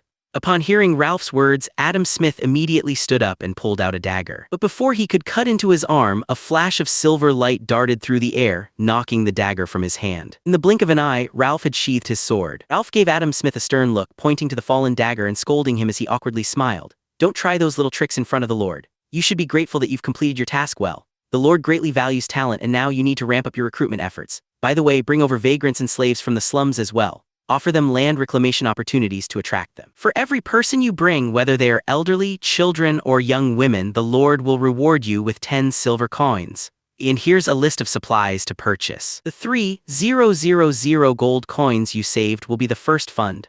If possible, make sure to recruit a mid-tier druid next time and acquire more magical plant seeds. Overjoyed, Adam Smith felt dizzy as he exited the Lord's manor, not even remembering how he got out. He met the concerned gaze of his captain of the guard, felt the cool vial of vitality potion in his sleeve, glanced at the lengthy supply list in his hand, and shouted excitedly, "Gather the team, we're heading straight back to Blood Moon City." Adam Smith could hardly wait. Despite the modest 50 silver coins price per vial of vitality potion, even the lowest tier potions were always in short supply on the market. Whoever controlled a steady supply of alchemical potions would hold a massive advantage in trade. Even if sold at a loss, major merchants and guilds would regularly purchase batches of potions to attract customers, showcasing their wealth and strength. Not to mention, the profit margin on vitality potions seemed even higher than that of healing potions. Dreaming of a beautiful future, Adam Smith no longer wanted to waste any time on the road. Watching Adam Smith's retreating figure, Ralph voiced a concern. What if someone manages to reverse engineer the vitality potion from the seeds and ingredients? Thinking ahead, Matthew shook his head with absolute certainty and said, "Don't worry, even if they knew the formula, they could never figure out how to brew it. He chuckled to himself, knowing that the hundreds of secure alchemical methods developed by players obsessed with profits weren't so easy to crack. Eyeing the long list of recruited talent, Matthew rubbed his hands together in anticipation and said, "Now that we've got the talent, let's get started.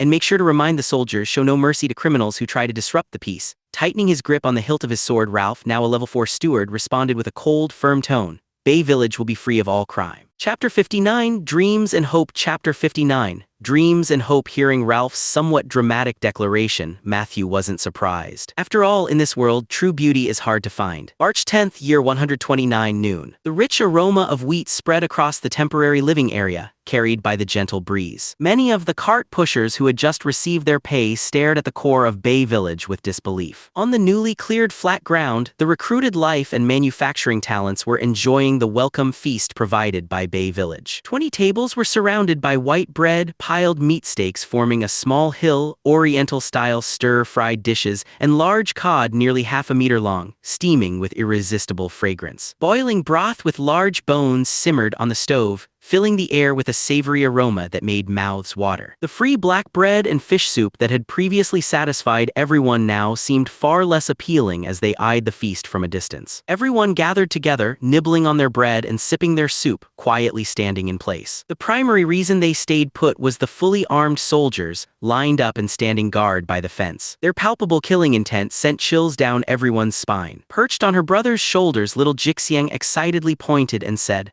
"Brother, I see that cool big brother from earlier." Thankfully, Leon didn't hear that, or his ego would have inflated. "And that scary steward is there too." Poor Ralph's reputation was suffering. "Who is that? Is he the Lord?" Jiffin instinctively looked over and immediately noticed the tall, striking figure. The tall and lean man carried a more commanding presence than the burly Tom. His long silver robe was intricately embroidered with complex patterns. Jiffin remembered the other identity of this lord, a mysterious and powerful arcanist. This didn't sit well with Jiffin, given that he had grown up in Blood Moon City, which was also under the rule of an arcanist lord. But what followed left everyone speechless. A dragon. No one saw how Yea had appeared. When they finally noticed, she was already perched silently on the lord's shoulder. Beautiful, mysterious, and exuding an aura of unapproachable majesty. Many people's legs grew weak, and they dared not look directly at Yea's slender, perfect figure. Others were filled with fanaticism and disbelief. The rumors were true. This lord truly had a dragon. A stir of excitement spread through the crowd but quickly settled into silence. Behind the lord, 2 dragonborn kobolds strode forward, followed by hundreds of kobolds grouped together. Yea glanced over at them, her eyes glinting with bright light, before lowering her head and closing her eyes in a coiled position. The awe-inspiring entrance had the effect Matthew desired, and a smile appeared on his face. He cast a spell to amplify his voice, speaking loudly, "Welcome to Bay Village. You are all about to begin a new chapter in your lives here. Each of you will receive a house and 10 acres of land for permanent use.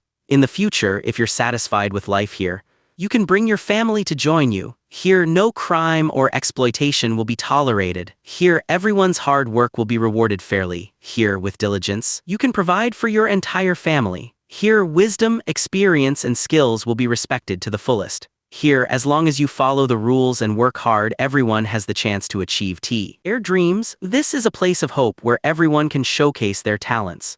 If you face any difficulties, ask the guards for help and they will assist you without hesitation. Finally, enjoy your meal, and for those who haven't yet joined Bay Village, don't be discouraged. Work hard and follow the rules, and in just 3 months, you too can become part of this community. After finishing his speech, Matthew didn't linger. He left the area with Angela and the kobolds, giving the space back to the people. As soon as he left, the previously silent banquet burst into life when Ralph shouted, "Dinner is served." The atmosphere quickly became lively. The excited newcomers eagerly ate while discussing their bright future, their words filled with hope. But outside the fence, those who hadn't yet joined the village were left speechless, an inexplicable thought forming in their minds. If these old folks can do it, why can't we? Indeed, under Matthew's policy of not minding age, half of the talents and professionals recruited by Adam Smith were retirees over 60 years old. For Matthew, it wasn't about having these individuals do the work themselves. He valued their rich experience and needed them to train more specialists. These elderly professionals acted as mentors for the entire village, their last contributions creating a foundation for the younger generation. Once they had passed on their knowledge, they would make way for the new blood they had trained. It was a wise investment. The power of charisma had once again revealed itself. Ralph observed that many hesitant people were now considering joining Bay Village. This must be what the Lord meant by the herd mentality. It's fascinating. Originally, Ralph had believed that slowly cultivating talent would be a safer approach. But seeing this fervor, he realized that human behavior could indeed be manipulated. Cultivating homegrown talent had its advantages, but so did recruiting talent en masse. The latter provided numbers quickly, leading to faster results. Having fully understood this, Ralph could now deeply appreciate that the Lord's ambitions were vast. Perhaps with the Lord's talents restored, he already senses that he will go far on the path of an arcanist. So he doesn't want to walk this journey alone. He seeks to bring others along to witness his growth and greatness. With that thought, Ralph felt even more motivated. Being a steward was both his job and his dream. Once, he had dreamed of managing a vast territory, earning the respect of its people, gaining the Lord's trust, and organizing everything to perfection so that the Lord's family would flourish. Now his dream had evolved. Managing a floating city would be a magnificent experience. Overlooking the entire territory from the sky would offer an even more breathtaking view. Chapter 60, Grand Construction. Chapter 60, Grand Construction, March 18th, year 129. 7 days had passed since the first group of recruits arrived. In those 7 days, Bay Village and its surroundings had undergone significant changes. Matthew had gathered nearly half the workforce to build a livestock farm in just 2 days. All domestic animals were placed in the farm for centralized care. Standing by Silver Moon River, a forge that used water power for production had been set up and was now operational. After a few days of adjustments, the forge was already producing agricultural tools and repairing weapons and equipment. Besides these 2 buildings, a barracks, outposts, a lumber camp in the dark forest, a timber processing plant across the river, a flax cloth production site, and a herbal processing factory, along with more than 10 other facilities, were under rapid construction. Morning. Dark forest. Matthew watched from afar as trees were felled and then cut into sections. With the help of people and carts, they were transported along the gravel roads laid by the kobolds to the small dock by the river. Thick logs floated downstream and were pulled ashore at their destination. After further selection and processing by the carpenters, the logs were sawed into wooden planks of specific sizes. These planks still needed to undergo drying, shaping, and strengthening processes that would take about a week before they could be used. Naturally, tree selection was done under the guidance of Village Chief Field, who ensured only trees of sufficient size were chosen. In place of the felled trees, new saplings were planted. Matthew was well aware that compared to the value created by these logs, the true treasure of the dark forest lay in its endless supply of magical herbs and materials from magical creatures. His goal was first to build more houses to accommodate the growing population. At the same time, he aimed to unify the workforce, gaining valuable experience for future development. Matthew didn't consider himself some exceptional genius. Everything required learning, accumulation, and progress. Lastly, Matthew sought revenge. Those trolls had stolen his spoils and posed a serious threat. He couldn't swallow that insult. The dark forest was bustling with activity. Bay Village was equally busy. Outside, the tall wooden walls were also packed with laborers. Under the direction of a senior architect, they mixed dirt with dried reeds and wood ash, adding in special alchemical minerals and magical materials, all of which were then packed into the wooden walls. The data display informed Matthew that, although the process seemed ordinary, the results were excellent. The reinforced and raised wooden walls now had greater sturdiness and some magical resistance, able to withstand low-level elemental spells. Along the village roads, drainage ditches were being dug. The sunlight-averse kobolds preferred to work in these trenches. The dugout soil was not wasted either, as it was used to further reinforce and raise the village walls. Some of the old houses had already been torn down and replaced with neatly arranged 2-story wooden homes. Of course, the sewer systems for these areas had already been dug by the kobolds in advance. Many people working alongside the kobolds had gone from initial curiosity to familiarity, marveling at the Lord's magical powers. The most notable constructions were along the 4 main streets leading into the village. At the most prominent and closest points to the gates, new camps and outposts were established, manned by well-trained soldiers. The laborers frequently saw the soldiers marching in formation. After the outposts, there was a large construction site. A multifunctional adventure hall was being built here. In the future, adventurers coming to Bay Village can check and accept quests here. They can seek quest information, recruit suitable teammates, purchase weapons and equipment, restock supplies, and even buy magical items and potions. As Leon said this, his tone was filled with excitement, as if he could already see the bustling activity of the adventure hall in the future. Rebecca, who had just returned from her teacher, nodded thoughtfully. Her eyes gleamed with curiosity as she asked, "I heard the Lord brought in a high-level warrior." Recalling a stubborn old figure, Leon chuckled wryly and pointed to the barracks ahead. "That's right, the Lord spent over 1,000 gold coins to hire Mr. Arnold, who is now our warrior instructor." Rebecca didn't notice her brother's odd expression, and her eyes sparkled as she rubbed her hands together like she had found some hidden treasure. "A high-level warrior gets 1,000 gold coins." Halfway through nodding, Leon suddenly caught on and stared at his sister with a curious expression, asking cautiously, "You're not thinking?" Cough, cough, "No. Nothing like that. I'm going to play with Yaya." Making up an excuse, Rebecca dashed off, leaving Leon to stroke his chin helplessly as he watched her disappear. "She's all read. Why reached level 2 druid after just a few days?" Leaving Leon behind to ponder, Rebecca wandered around Bay Village, scratching her head nervously. Will Master like it here? Hard to say. Next to the adventure hall under construction, a weapons shop had already opened, and the sounds of hammering metal could be heard faintly from within. Across from the weapons shop, a flag embroidered with the word wine fluttered in the wind. The tavern, though only 1 story tall, had already begun serving adventurers. Business seemed good, as the current quest board was located in the tavern. Nearby, a tailor shop was about to open, a 3-story inn had been built, and shops selling grain, general goods, and adventure supplies were ready to operate. Though many buildings were still under construction, Ralph had pushed for several establishments to begin operating as soon as possible. The adventurers arriving in the village were pleasantly surprised to find that, while Bay Village was small, it had everything they needed, and prices were much lower than expected. Adventurers who had feared being overcharged relaxed, discussing the mysterious Lord of Bay Village. Many adventurers had already begun gathering information, selecting teammates, finding local guides, and learning about the trolls in the dark forest. Judging by their enthusiasm, they couldn't wait to spring into action. As the sun dipped low, casting a soft golden light across the plains, Bay Village finally quieted down after a long day of hard work. To everyone's delight, pre-prepared meals and daily wages left those who chose to stay feeling satisfied. As Bay Village entered a new phase of rapid development, Matthew, who had invested significant funds and time,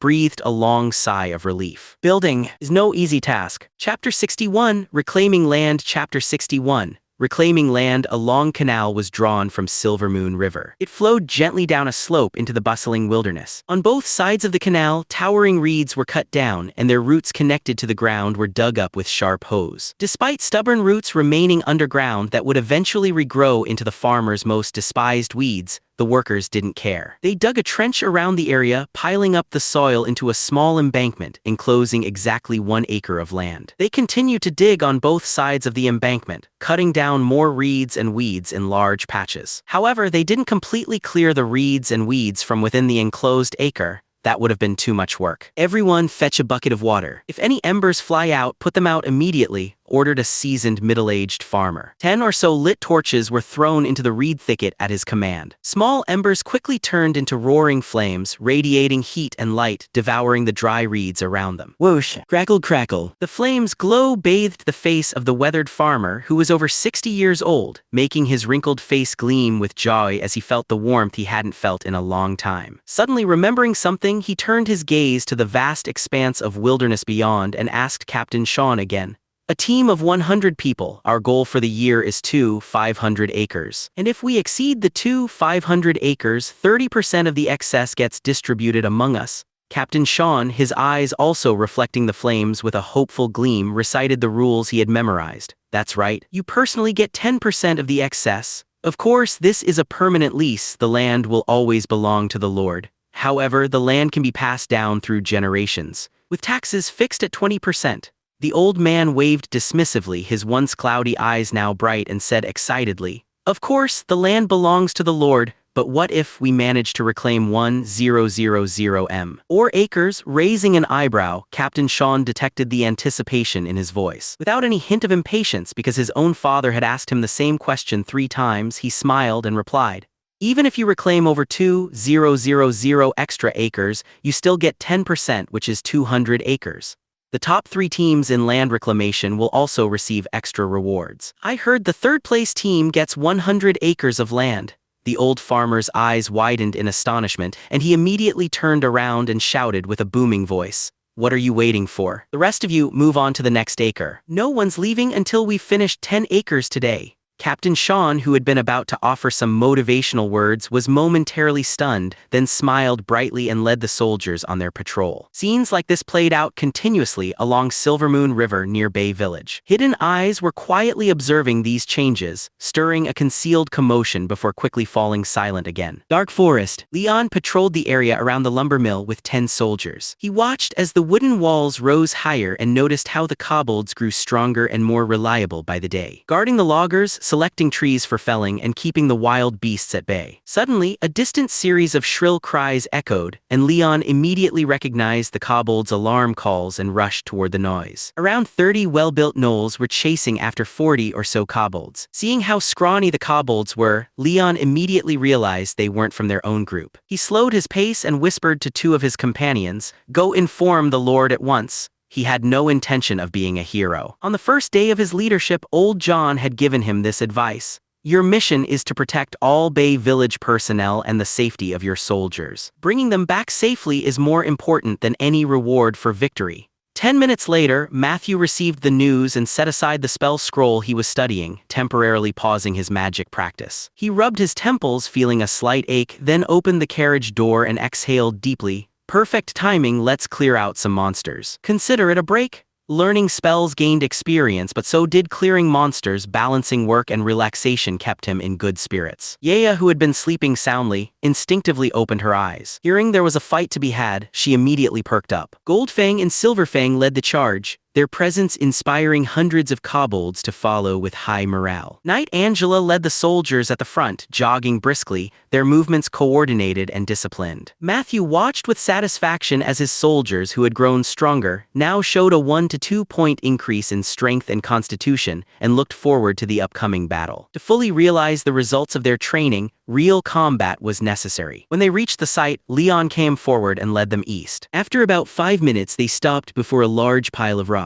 Gibberish shouts echoed from the distance, almost triggering a chorus of kobold replies. Fortunately, Goldfang and Silverfang had established effective discipline, and a single scolding silenced them. Yaya climbed to the top of a tree, surveying the chaotic battlefield below. Through her vision, Matthew saw an interesting scene. Over 100 muscular gnolls were besieging a kobold lair, with the kobolds at the entrance bravely defending. The ground was littered with the corpses of more than 100 kobolds and a dozen bloodied gnolls. Even a cornered rabbit would bite, let alone the sharp-toothed kobolds. The gnolls had suffered a small loss in the face of the kobolds' desperation. One gnoll in a gray-black robe holding a pitch-black staff was shouting in a sharp, bizarre voice. Faint magical waves spread through the air as the gnoll's howls rose in intensity. Zero-tier spell, Phantom Sound. It was a spellcasting gnoll sentry. Moreover, this gnoll sentry knew tactics. Though crude, it represented a special possibility. The snarling kobolds were visibly intimidated, and their morale continued to drop. Matthew's breathing deepened slightly as he noticed something extraordinary in the gnoll sentry's abilities. Advanced Talent Quick Casting. Chapter 62, Your talent is great, but now it's mine. Chapter 62, Your talent is great, but now it's mine. Advanced Talent Quick Casting LV1 increases casting speed by 50%. In Matthew's memory, quick casting was one of the most outstanding advanced talents. When raised to its maximum level, LV5 casting speed could increase by 300%. A talent coveted by all high-tier and even super-tier spellcasters. The most crucial aspect of quick casting was that it was a prerequisite for the legendary talent instant casting. Matthew remembered how, after becoming a legendary spellcaster, he spent tens of thousands of gold coins just to learn the quick casting talent. As for instant casting, he only acquired it after reaching level 35. Now, as a low-tier arcanist, Matthew could learn this advanced talent early. How could he not be thrilled? He had to capture this gnoll alive. Your talent is great, but now it's mine. Matthew quickly made up his mind and shared his plan with Angela, who gave orders in a clear voice. Prioritize attacking the gnolls. The kobolds pose no threat to us. Try to capture the gnoll sentry alive. The soldiers tightened their grips on their weapons, eyes locked on the gnolls in battle, not daring to let their guard down. Though gnolls and kobolds sounded similar, their combat power was worlds apart. Adult gnolls were massive, easily surpassing 2 meters in height, with some mutant berserkers even reaching 3 meters. They were heavily built, often weighing around 130 kilograms, capable of wielding heavy weapons like short axes, large blades, and warhammers. These gnolls had dark green skin covered in dark red fur, resembling tall bipedal hyenas. All gnolls had dark vision, but unlike kobolds, they did not fear sunlight or bright light. They preferred to fight in groups, relishing ambushes, were known to be cannibals, and were experienced and formidable fighters. Gnolls typically did not produce anything themselves, often capturing humans, goblins, and kobolds to use as slaves. Most ordinary adventuring parties sought to avoid battling gnolls but could rarely escape their threats. The 100 or so gnolls before them were clearly combatants from a small tribe, with an average challenge rating of 4+. Matthew found them to be a perfect whetstone for sharpening skills. Just as the kobolds were on the brink of collapse, with powerful gnoll warriors pushing past their bites and attacks to break through,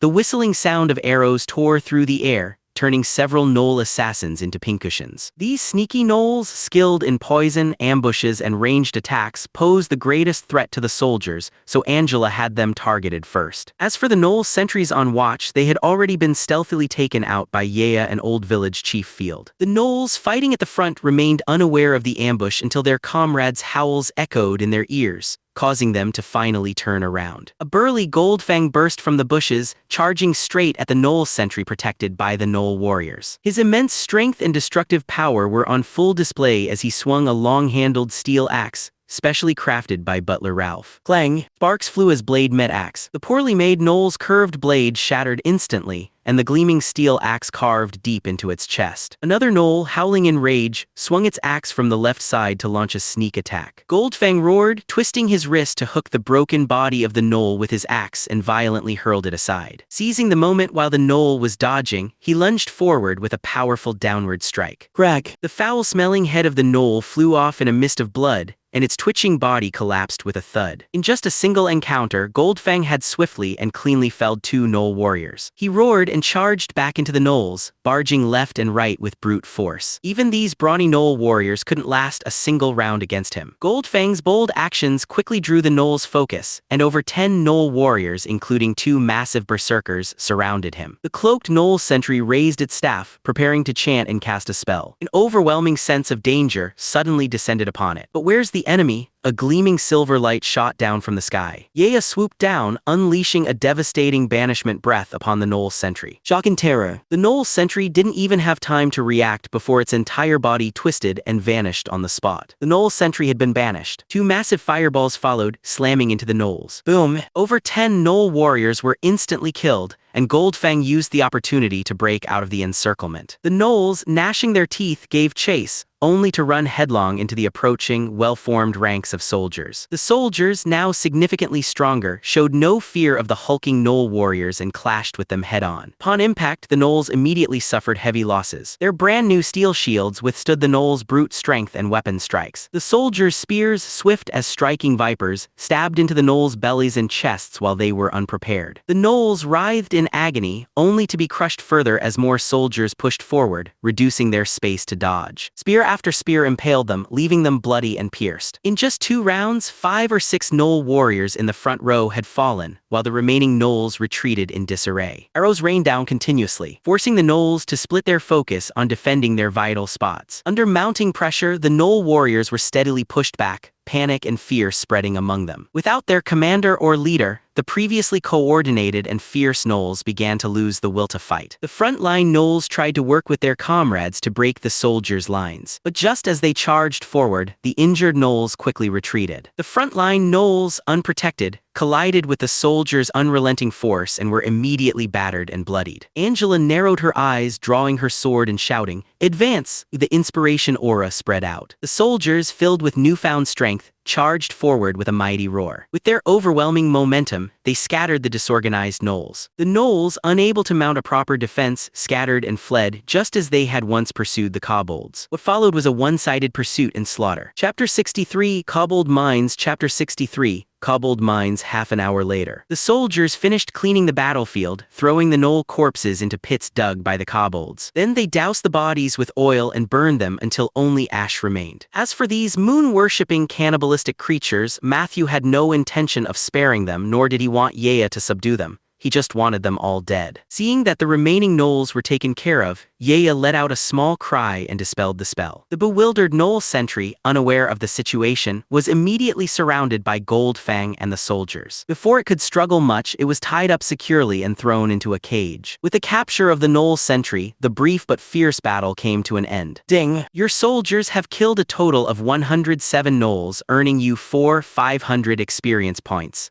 Ding. You have achieved a flawless victory, gaining an additional skill point and 1000 experience points. The sweet sound of victory brought a smile to Matthew's face. His experience points, which had been dipping close to his next level requirement, were now back up to 7,000, and his precious skill points had increased to 8. He glanced at the gnoll sentry's talent, then at his talent analysis skill at level 1, and decided to start working on it later that night. Angela looked on proudly at the soldiers. No one had died, and only a dozen had suffered minor injuries. After bandaging their wounds and taking some healing potions, most were back on their feet. Angela had gained new insights into battle tactics, how to time her entry into battle, how to target different enemies, and how to manage the use of various forces effectively, all of which had a profound impact on the outcome of combat. But beyond the battlefield, she also realized that logistical support, quality equipment, and thorough soldier training and preparation were just as critical. As Matthew observed Angela in deep thought, he noticed a flood of experience points appearing above her head,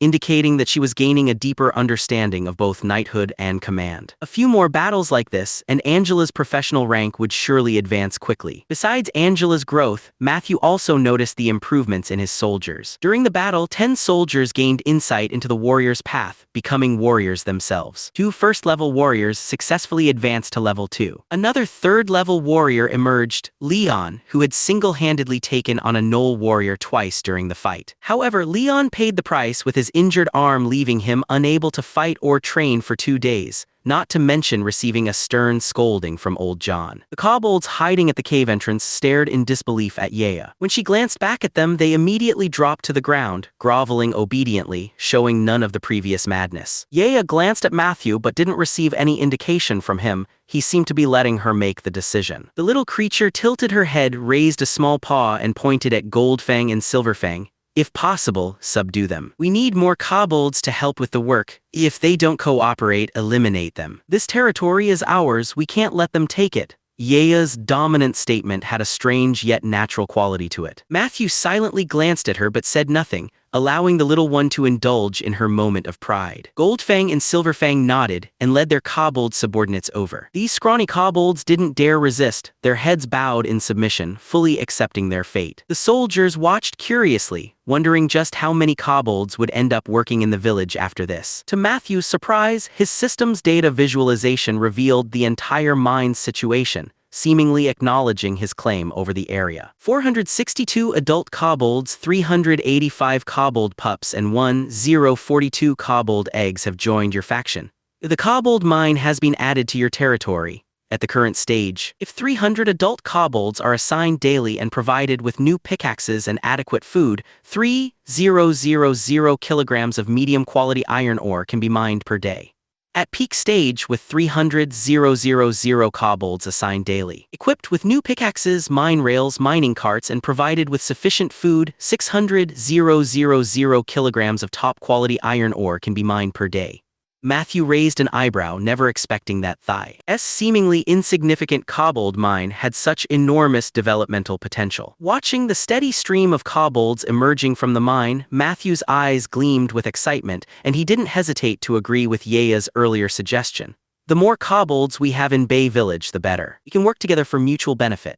We'll provide them with ample food, safe housing, entertainment facilities, and opportunities for growth. In return, they just need to work hard for the benefit of our territory. In the future, any creature, race, or individual who contributes to our land without harming others can enjoy similar privileges. While Matthew seemed to be addressing the kobolds, the surrounding soldiers were also taking his words to heart. It was an unusual idea, but strangely, none of the soldiers saw anything wrong with it. The primary reason for this shift in mindset was that the kobolds under Goldfang and Silverfang had always been well-behaved, never causing trouble and had only brought benefits. With this understanding, the soldiers' attitudes toward the kobolds naturally changed. Matthew knew his approach was unconventional and might even spark some controversy, but he didn't care at all. His status as an arcanist, heir to the Sir family, and ever-growing power and influence would gradually support his small indulgences. The only thing holding him back from being even bolder and more aggressive was his constant vigilance against the mysterious force that had attempted to assassinate him several times. Matthew had a hunch that the blood-hand slave hunters who had attacked him and Bay Village might also have been influenced by this force. What would they try next time? Just then, a sudden kill notification left Matthew momentarily taken aback. Ding. Your subordinate, 8th level Rogue Hall, has used a fireball scroll to kill 2 Gnoll sentries. You have gained 120 experience points. Ding. Your subordinate, 8th level Rogue Hall, has used a fireball scroll to kill 3 Gnoll berserkers. You have gained 150 experience points. Ding. Gnoll sentries. Gnoll berserkers. Another large group of Gnolls. Everyone stay alert. Prepare for battle. Matthew shouted loudly as he looked toward the area where he sensed magical fluctuations, muttering to himself. Where is he? Chapter 64, my name is Hall and I'm freaking out. Chapter 64, my name is Hall and I'm freaking out. My name is Hall and I'm freaking out.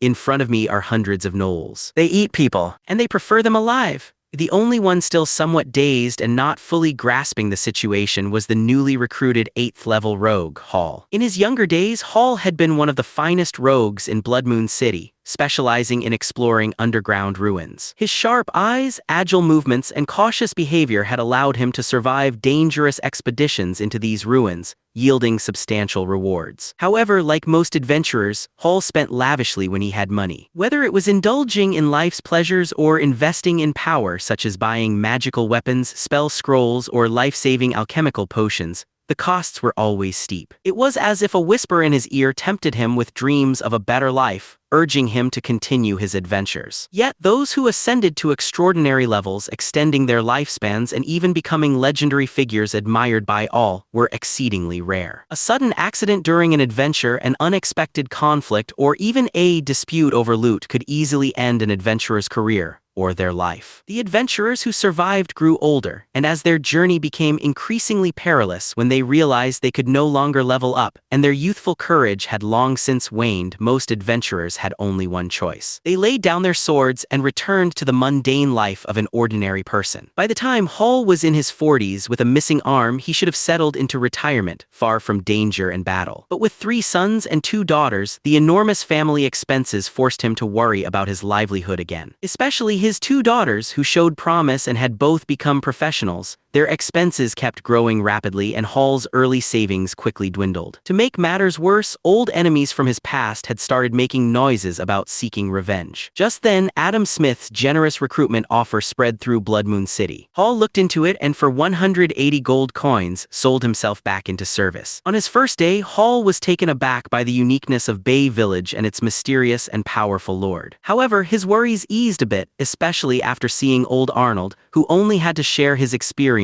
with the warriors for a hefty paycheck. Hall had thought he too would just train some young, impulsive rogues and enjoy a comfortable salary, peacefully living out his days. Then old John, grinning mischievously, approached him with a proposal. Hey, Hall. Wanna make some quick cash? My funds are a bit tight. What do you have in mind? Of course. Tomorrow, come with me to guard the lumberyard. You'll earn an extra 2 silver coins a day. Count me in. And so, unsuspecting Hall joined the group guarding the lumberyard. The first morning nothing happened, things were quite peaceful. Hall started to wonder what's for lunch, where should I nap afterward? Then the battle between the territory and the Gnolls erupted. That John, nothing he says can be trusted. Sure, guarding the lumberyard avoids combat, but you can't avoid the Lord and his soldiers seeking out battles. After years without a fight, Hall's skills had dulled and he barely managed to complete his task. He took down one Gnoll scout. As Hall hesitated about joining the main battle, the Gnolls had already been routed by the Lord and his soldiers. Seeing the Gnolls flee, Hall recalled John showing him the contribution point system. Driven by the principle of never leave money on the table, Hall gave chase without hesitation. Leaping down from a tree, he landed behind one of the fleeing gnolls, stabbing it through the spine with his sharp dagger. After taking down the first gnoll deserter, Hall still hesitated. But then he remembered that one gnoll could be worth 2-3 gold coins, enough to cover his daughter's training costs for a month. Hall couldn't resist and swiftly killed the second and third gnoll deserters. To prove his kills, he even cut off their ears. Spotting one last fleeing gnoll, Hall couldn't hold back. Using his speed, Hall managed to get ahead of the gnoll and hid in a tree, waiting for the creature to pass by so he could return with more bounty-earning ears. But then disaster struck. A large pack of gnolls appeared, hundreds of them. They surrounded the escaping gnoll Hall had been stalking and began jabbering in their strange language beneath him. Cold sweat poured down Hall's face as the terrifying reality set in. He realized something truly awful. He hadn't prepared for this situation. He didn't even have a sealed bag for the gnoll ears he had cut off. Now those bloody ears were still tucked into his pouch, oozing their scent. The thick stench of blood was strong enough that even Hall's dull nose could clearly smell it. And gnolls, known for their keen sense of smell, had likely already picked up the scent. They just hadn't yet figured out whether the smell was coming from the deserter or from Hall's pouch. Fear and panic gripped Hall's heart, tightening with unbearable pressure, making it hard for him to breathe. If only I hadn't trusted John, I could be lounging safely in Bay Village right now. If only I hadn't been greedy and chased down that last gnoll, I could have already brought home 10 gold coins for my daughters. If only. In short, Hall was filled with regret. Regret and helplessness clouded Hall's mind until the sharp howls below startled him awake. Cautiously he peeked down. Nearly 500 gnolls had split into 2 groups and were encircling a position ahead. An overwhelming thought hit Hall like a hammer. If so many gnolls launched a surprise attack on the Lord and his soldiers, it would cause massive casualties. There was even a high chance they could be wiped out. Hall pinched his thigh hard, using the pain to force himself to stay calm, keeping his eyes locked on the group of gnolls splitting into 2 teams below. He spotted dozens of gnoll berserkers surrounding 2 cloaked gnoll sentries. This must be the gnoll's reserve forces and command center. I have to warn the Lord. If he survives, surely someone as generous as him would give my daughters a nice reward. If they all die, well, I won't make it out either. Gritting his teeth, Hall pulled out a scroll. With a chant, he released a blazing fireball spell. Feeling the intense surge of fire energy, the gnoll sentries below looked up in terror. Boom! Chapter 65, Advancing by Retreating. Chapter 65,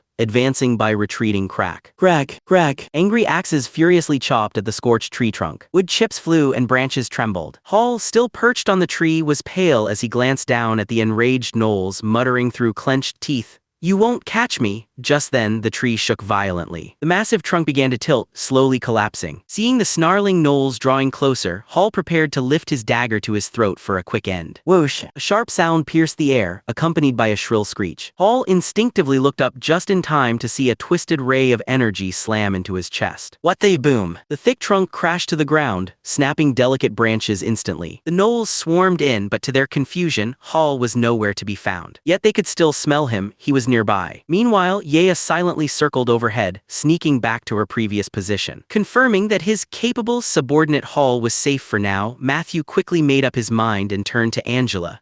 "A large number of gnolls are approaching. Have the soldiers retreat to the lumberyard. We'll fortify our defenses there. We need to gather all our forces." As he spoke, Matthew took out a communication scroll, briefly explained the situation, and then tore it open, releasing the spell. Any spell scroll wasn't cheap. Although communication was only a first circle spell, its complex spell model made it rare as a scroll, and this one had cost Matthew 100 gold coins. But with the urgency of the situation, Matthew would have gladly spent 1,000 gold if necessary. However, as the azure glow of the spell faded, a thought suddenly crossed Matthew's mind. Wait, I don't think the arcane communicator has been invented yet.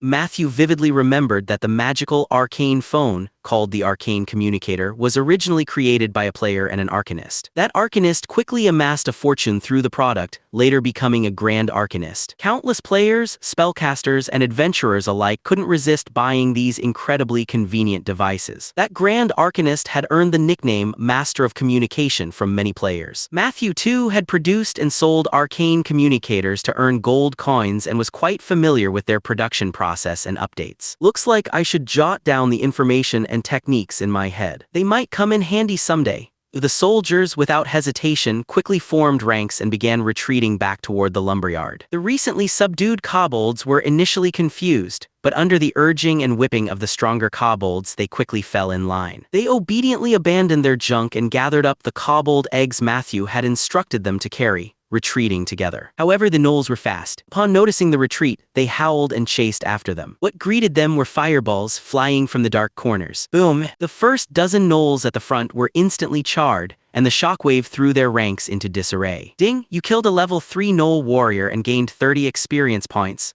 Ding! You killed a level 2 gnoll warrior and gained 20 experience points and 1 skill point. Ding! You killed... The flurry of kill notifications underscored the devastating power of the fireball spell. 230 mana points left.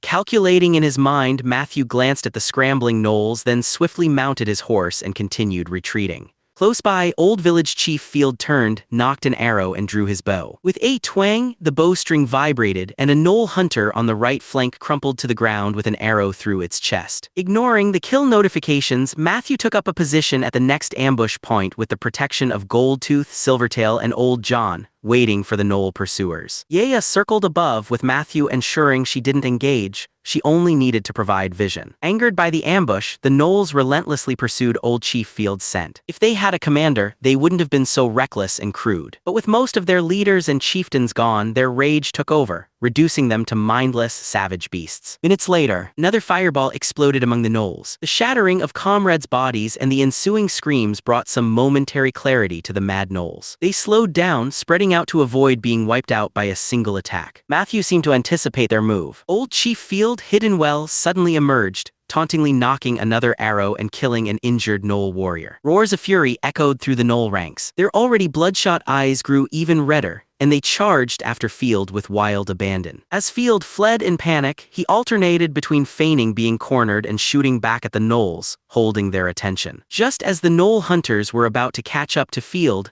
another blazing fireball erupted in their midst. This time it was Silvertail, his mana replenished, who had struck. Though he hadn't triggered multiple spell casts, the unprepared gnolls in their concentrated formation were easily wiped out, with over 20 falling in the blast. The mana consumed by the fireball was quickly replenished. After successive fireball attacks, even the densest gnolls finally got cautious. They scattered, unwilling to cluster together again, drastically reducing their immediate threat. Though a few gnoll hunters managed to close in on Field, they quickly fell to his arrows. Yet the relentless and tenacious gnolls didn't halt their pursuit despite the deaths of their comrades. Their howls of rage reverberated through the air as they relentlessly drained Field's mount stamina. Faster gnoll assassins had begun closing in from the flanks, ready to complete their encirclement of Field. Observing all this, Matthew couldn't help but admire the gnolls' cunning and tactics. Gnolls had clearly earned their place in this dangerous world, displaying certain strengths worthy of recognition. But Matthew had no use for these cannibalistic creatures. Up ahead, the lumberyard came into view. Chapter 66, Forged in the Fires of War. Chapter 66, Forged in the Fires of War. The gnolls ultimately failed to catch up to Field, watching helplessly as he dashed into the gates of the lumberyard. The archers and rangers shot their deadly arrows, felling 7 or 8 gnolls who had charged too far ahead,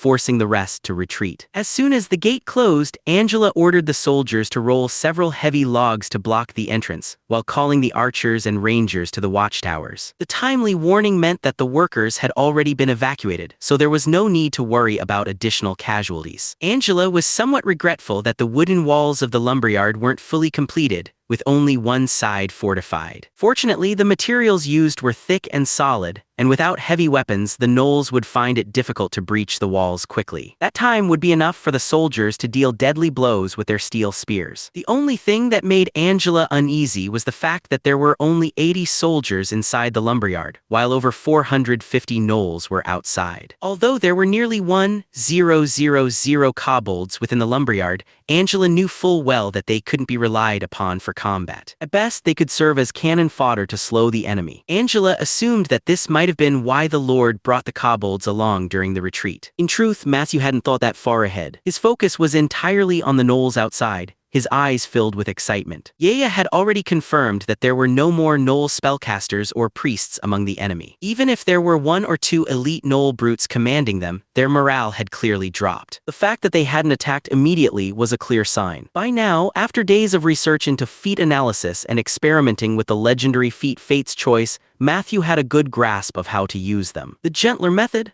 By analyzing a target's activated feats through data, he could reach a level of understanding that allowed him to derive training methods for those feats. This approach worked for anyone who met the prerequisites for learning, making it ideal for broader application. But Matthew had his own way. He extended his hand, grabbing a handful of the Gnoll Watcher's brown fur and yanked him roughly closer. The Gnoll Watcher thrashed violently, shaking the entire cage. Several onlookers turned their heads but quickly looked away after noticing Matthew's actions. No one would interfere with whatever the Lord wanted to do. Detailed data analysis in progress. Detected rough information on the target's feat. Please upgrade feat analysis. Matthew checked his skill points. He had accumulated 9. Without hesitation, he chose to upgrade. 2 skill points consumed. Extraordinary Inheritance Feat Analysis upgraded to LV2. Detailed Data Analysis in progress. Detected some information on the target's feat. Please upgrade feat analysis. Still not enough. 3 skill points consumed. Extraordinary Inheritance Feat Analysis upgraded to LV3. Detected significant information on the target's feat. Please upgrade feat analysis. Matthew grimaced as he eyed his remaining 4 skill points but didn't hesitate to upgrade to LV4. With the higher level, a flood of knowledge, information, methods, and techniques surged into his mind. Matthew could clearly feel himself absorbing various insights on the quick cast feat, which were quickly becoming part of his skill set. With just a thought, he could swiftly put this knowledge into practice. However, Matthew soon realized that the knowledge entering his mind was mostly theoretical. Much like the memories he brought from his past life, they wouldn't instantly translate into combat power. Then he noticed the next prompt on his data display. Sufficient information detected. Would you like to consume 3,000 experience points to learn the advanced feat quick cast? What else could Matthew say? As the 3,000 experience points were consumed, Matthew felt a clear transformation occurring in his mind. Closing his eyes, Matthew saw his mental and spiritual energy constructing a complex arcane model, following the steps from his newfound knowledge. Mana nodes began forming one by one while his mental energy expanded the structure, giving rise to a beautiful arcane model. Matthew found himself absorbed in the process, greedily soaking up the knowledge and savoring the construction of the arcane model. This was exactly the foundation he had been lacking. After several minutes, a crisp system notification snapped Matthew out of his reverie. Ding! You have learned the advanced feat quick cast LV1. Your casting speed is increased by 50%. A surge of excitement welled up within Matthew as he felt the flow of mana in his body quicken and his overall power increase. Acquiring his second advanced feat greatly boosted Matthew's confidence. Clenching his fist, he calmly drew his rapier and in the Gnoll Watcher's bewildered fear, swiftly drove the blade into him. Squelch! The scent of fresh blood filled the air as the Gnoll Watcher stopped struggling, his body growing cold. As the sweet sound of earned experience echoed in Matthew's mind, he waved to Old John and wiped the blood from his sword with an air of indifference. Throw his body out. He was the last Gnoll spellcaster. With him gone, their fighting spirit and motivation will plummet. If we can hold off the first few waves of their attack, their assault will quickly weaken.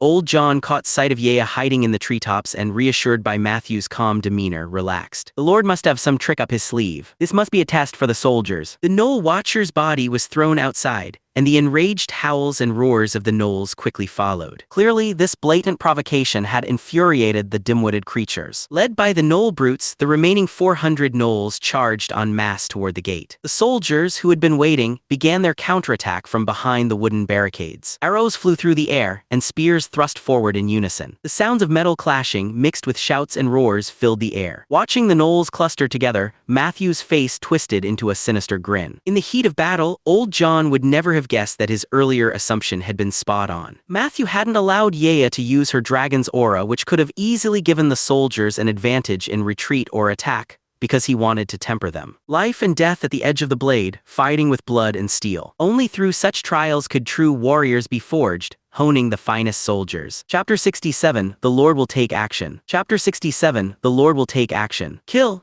Old John roared furiously as his long-handled sword slashed down through a gap in the wooden barricade, clashing against a blocking axe. The poorly made axe chipped from the impact. Old John's newly replaced iron blade remained intact, as he locked eyes with the blood-red gaze of the Gnoll brute, seeing its unbridled cruelty and malice. After a long, grueling battle, Old John took a step back, panting heavily. The fight had already lasted more than 30 minutes. Thanks to their indomitable fighting spirit, the advantageous terrain, their perfect teamwork, and the exceptionally crafted iron gear, the soldiers had managed to withstand the fierce assault of the Gnolls. Many soldiers had been injured, and Old John even saw 2 or 3 gravely wounded comrades. However, they were quickly pulled back by their comrades, and the blood-restoring potions provided by the Lord played a crucial role. The initial charge of the Gnolls was repelled. The cunning Gnolls soon devised a plan to break through from multiple directions. With the soldiers outnumbered and stretched thin, the defenses began to falter. Sensing the worsening situation, Matthew was about to intervene personally when reinforcements from Bay Village arrived just in time. Exploiting the element of surprise, they swiftly took down dozens of Gnolls attacking from the rear, forcing the Gnolls to abandon their split assault. Nevertheless, the Gnolls continued their relentless assault, using their superior numbers and strength. By now, over 100 Gnolls had fallen. Around 30 to 40 soldiers were injured, and some had already perished. Both sides were fighting with everything they had. At this moment, a powerful Gnoll brute led the last of the Gnoll forces into battle. Old John fought desperately to hold the line, but the strength of the Gnoll brute was overwhelming, and it was clearly overpowering Old John. Using its sheer strength, the Gnoll brute pushed Old John's sword aside, readying its axe to cleave the annoying little human in two. Soon, it would tear out the human's warm, beating heart and devour it whole. Suddenly, the Gnoll brute felt a deadly threat. Instinctively, it turned to the side just as an arrow pierced its arm. The arrow should have hit its chest. Enraged, the Gnoll brute glared around with bloodshot eyes, but before it could react, 2 swift spears stabbed toward it. Seizing the moment, Old John slashed again, targeting its left side. The Gnoll brute, caught off guard, was unable to dodge, and a spear drove deep into its abdomen. Arg! The Gnoll brute grabbed the spear and yanked it out, only to have Old John slash its chest once more, forcing it to stagger back. Several arrows struck the brute at once. The Gnoll brute raised its arms to protect its vitals, but was riddled with more wounds. The sharp pain finally snapped the brute back to reality. There are no Gnoll watchers left to command me, so why should I keep fighting to the death?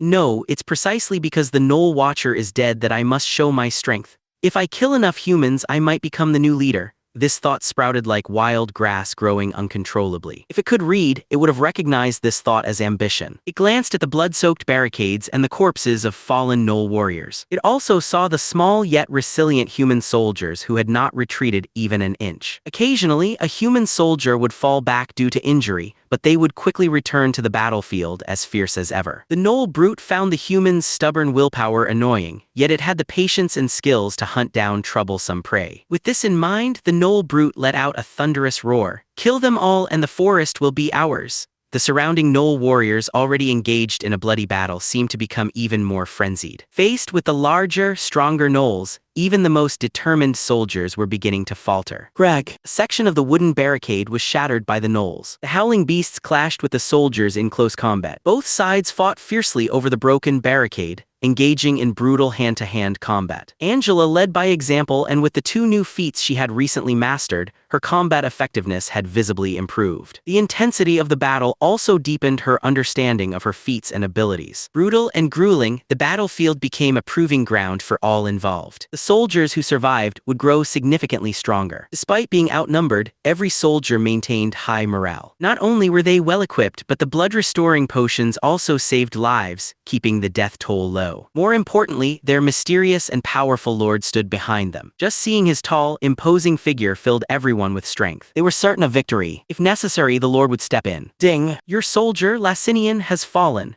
Hearing the 3rd death notification, Matthew slowly opened his eyes, feeling the weight of soul strain pressing on him. With a sigh of resignation, he muttered, "As expected, learning too many advanced feats in a short time places a tremendous strain on the soul."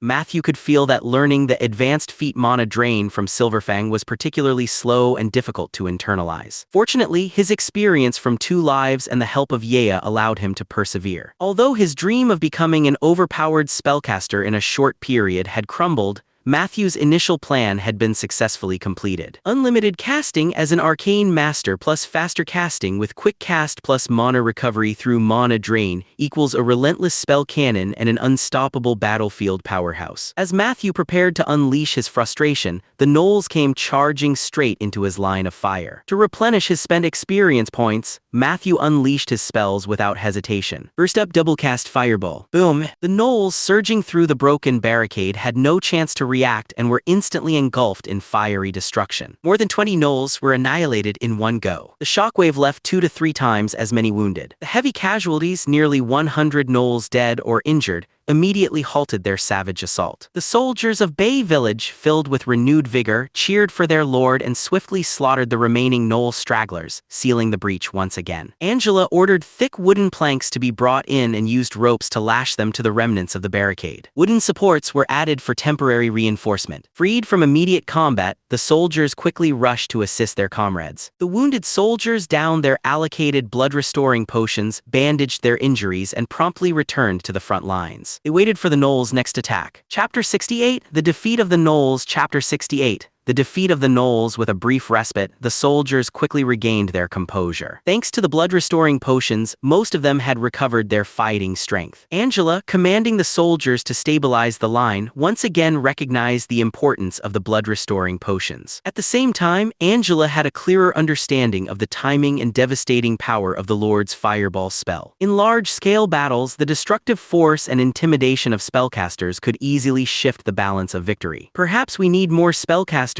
Angela quickly shook off this somewhat fanciful thought. After all, spellcasters like the Lord who were willing to act in battle were still rare. What Angela didn't know was that Matthew, who had just cast his spell, was reveling in the stream of experience point notifications. The only regret Matthew had was that despite wiping out so many gnolls, he hadn't earned any precious skill points. Still, Matthew wasn't discouraged. His strategy had been successful. Killing over 20 gnolls had restored 55 mana points, completely offsetting the cost of casting 2 fireball spells with his staff. Matthew had a faint premonition. As his 2 feats continued to level up, he was not far from becoming a true battlefield spell cannon. Interestingly, Matthew noticed that in the data displayed, nearly half of the gnoll warriors he killed had yielded experience points reduced by about 30%. Matthew made a bold assumption. The effect of mana drain likely came at the cost of devouring some of the experience points from his kills. However, Matthew was more than happy to make that trade. Dead enemies were the best enemies. Power firmly in his grasp was true strength. Now that he had acted, Matthew decided to go all out. Without even needing to aim precisely, he could unleash magic missiles like a machine gun, targeting the gnoll hordes with deadly accuracy. Having relentlessly trained in his previous life, Matthew had raised his magic missile to level 3, allowing him to fire 6 missiles at once, each dealing 3 points of damage. Coupled with his 24 intelligence, his spell modifier of +7 and a +5 damage bonus, the missiles became a true force of death. With this single skill, he took out 3 gnoll warriors. This time, luck was on Matthew's side as he activated mana drain twice in quick succession, recovering 10 mana points. Perfectly replenishing the mana he had spent casting Magic Missile. It was almost as if he was casting spells without any cost. Wanting to test his true combat abilities, Matthew transformed into a Magic Missile machine gun. He unleashed a barrage of magic missiles, effortlessly cutting through the gnoll ranks. In the blink of an eye, the densely packed gnolls on the left flank were thinned out, the ground littered with corpses riddled with fist-sized holes. Matthew even believed that if the gnolls kept clustering together, he could kill hundreds of them. Of course, Matthew didn't go that far. After decimating the left flank, he chose to stop, not wanting to reveal more of his strength. The gnolls attacking the front and left suffered heavy losses, their offensive severely weakened. Squelch, crack, run, too terrifying. See, we can't win. We're losing. The gnolls' agonized screams shattered the morale of the rest. After witnessing the carnage, many of the gnolls began to flee. Unaware of this, the gnolls on the right flank, led by a gnoll brute, continued their furious assault. But the gnoll brute soon realized that the previously crumbling defenses had somehow become impenetrable again. It couldn't comprehend why these human soldiers didn't tire. Didn't they fear death? Didn't they get wounded?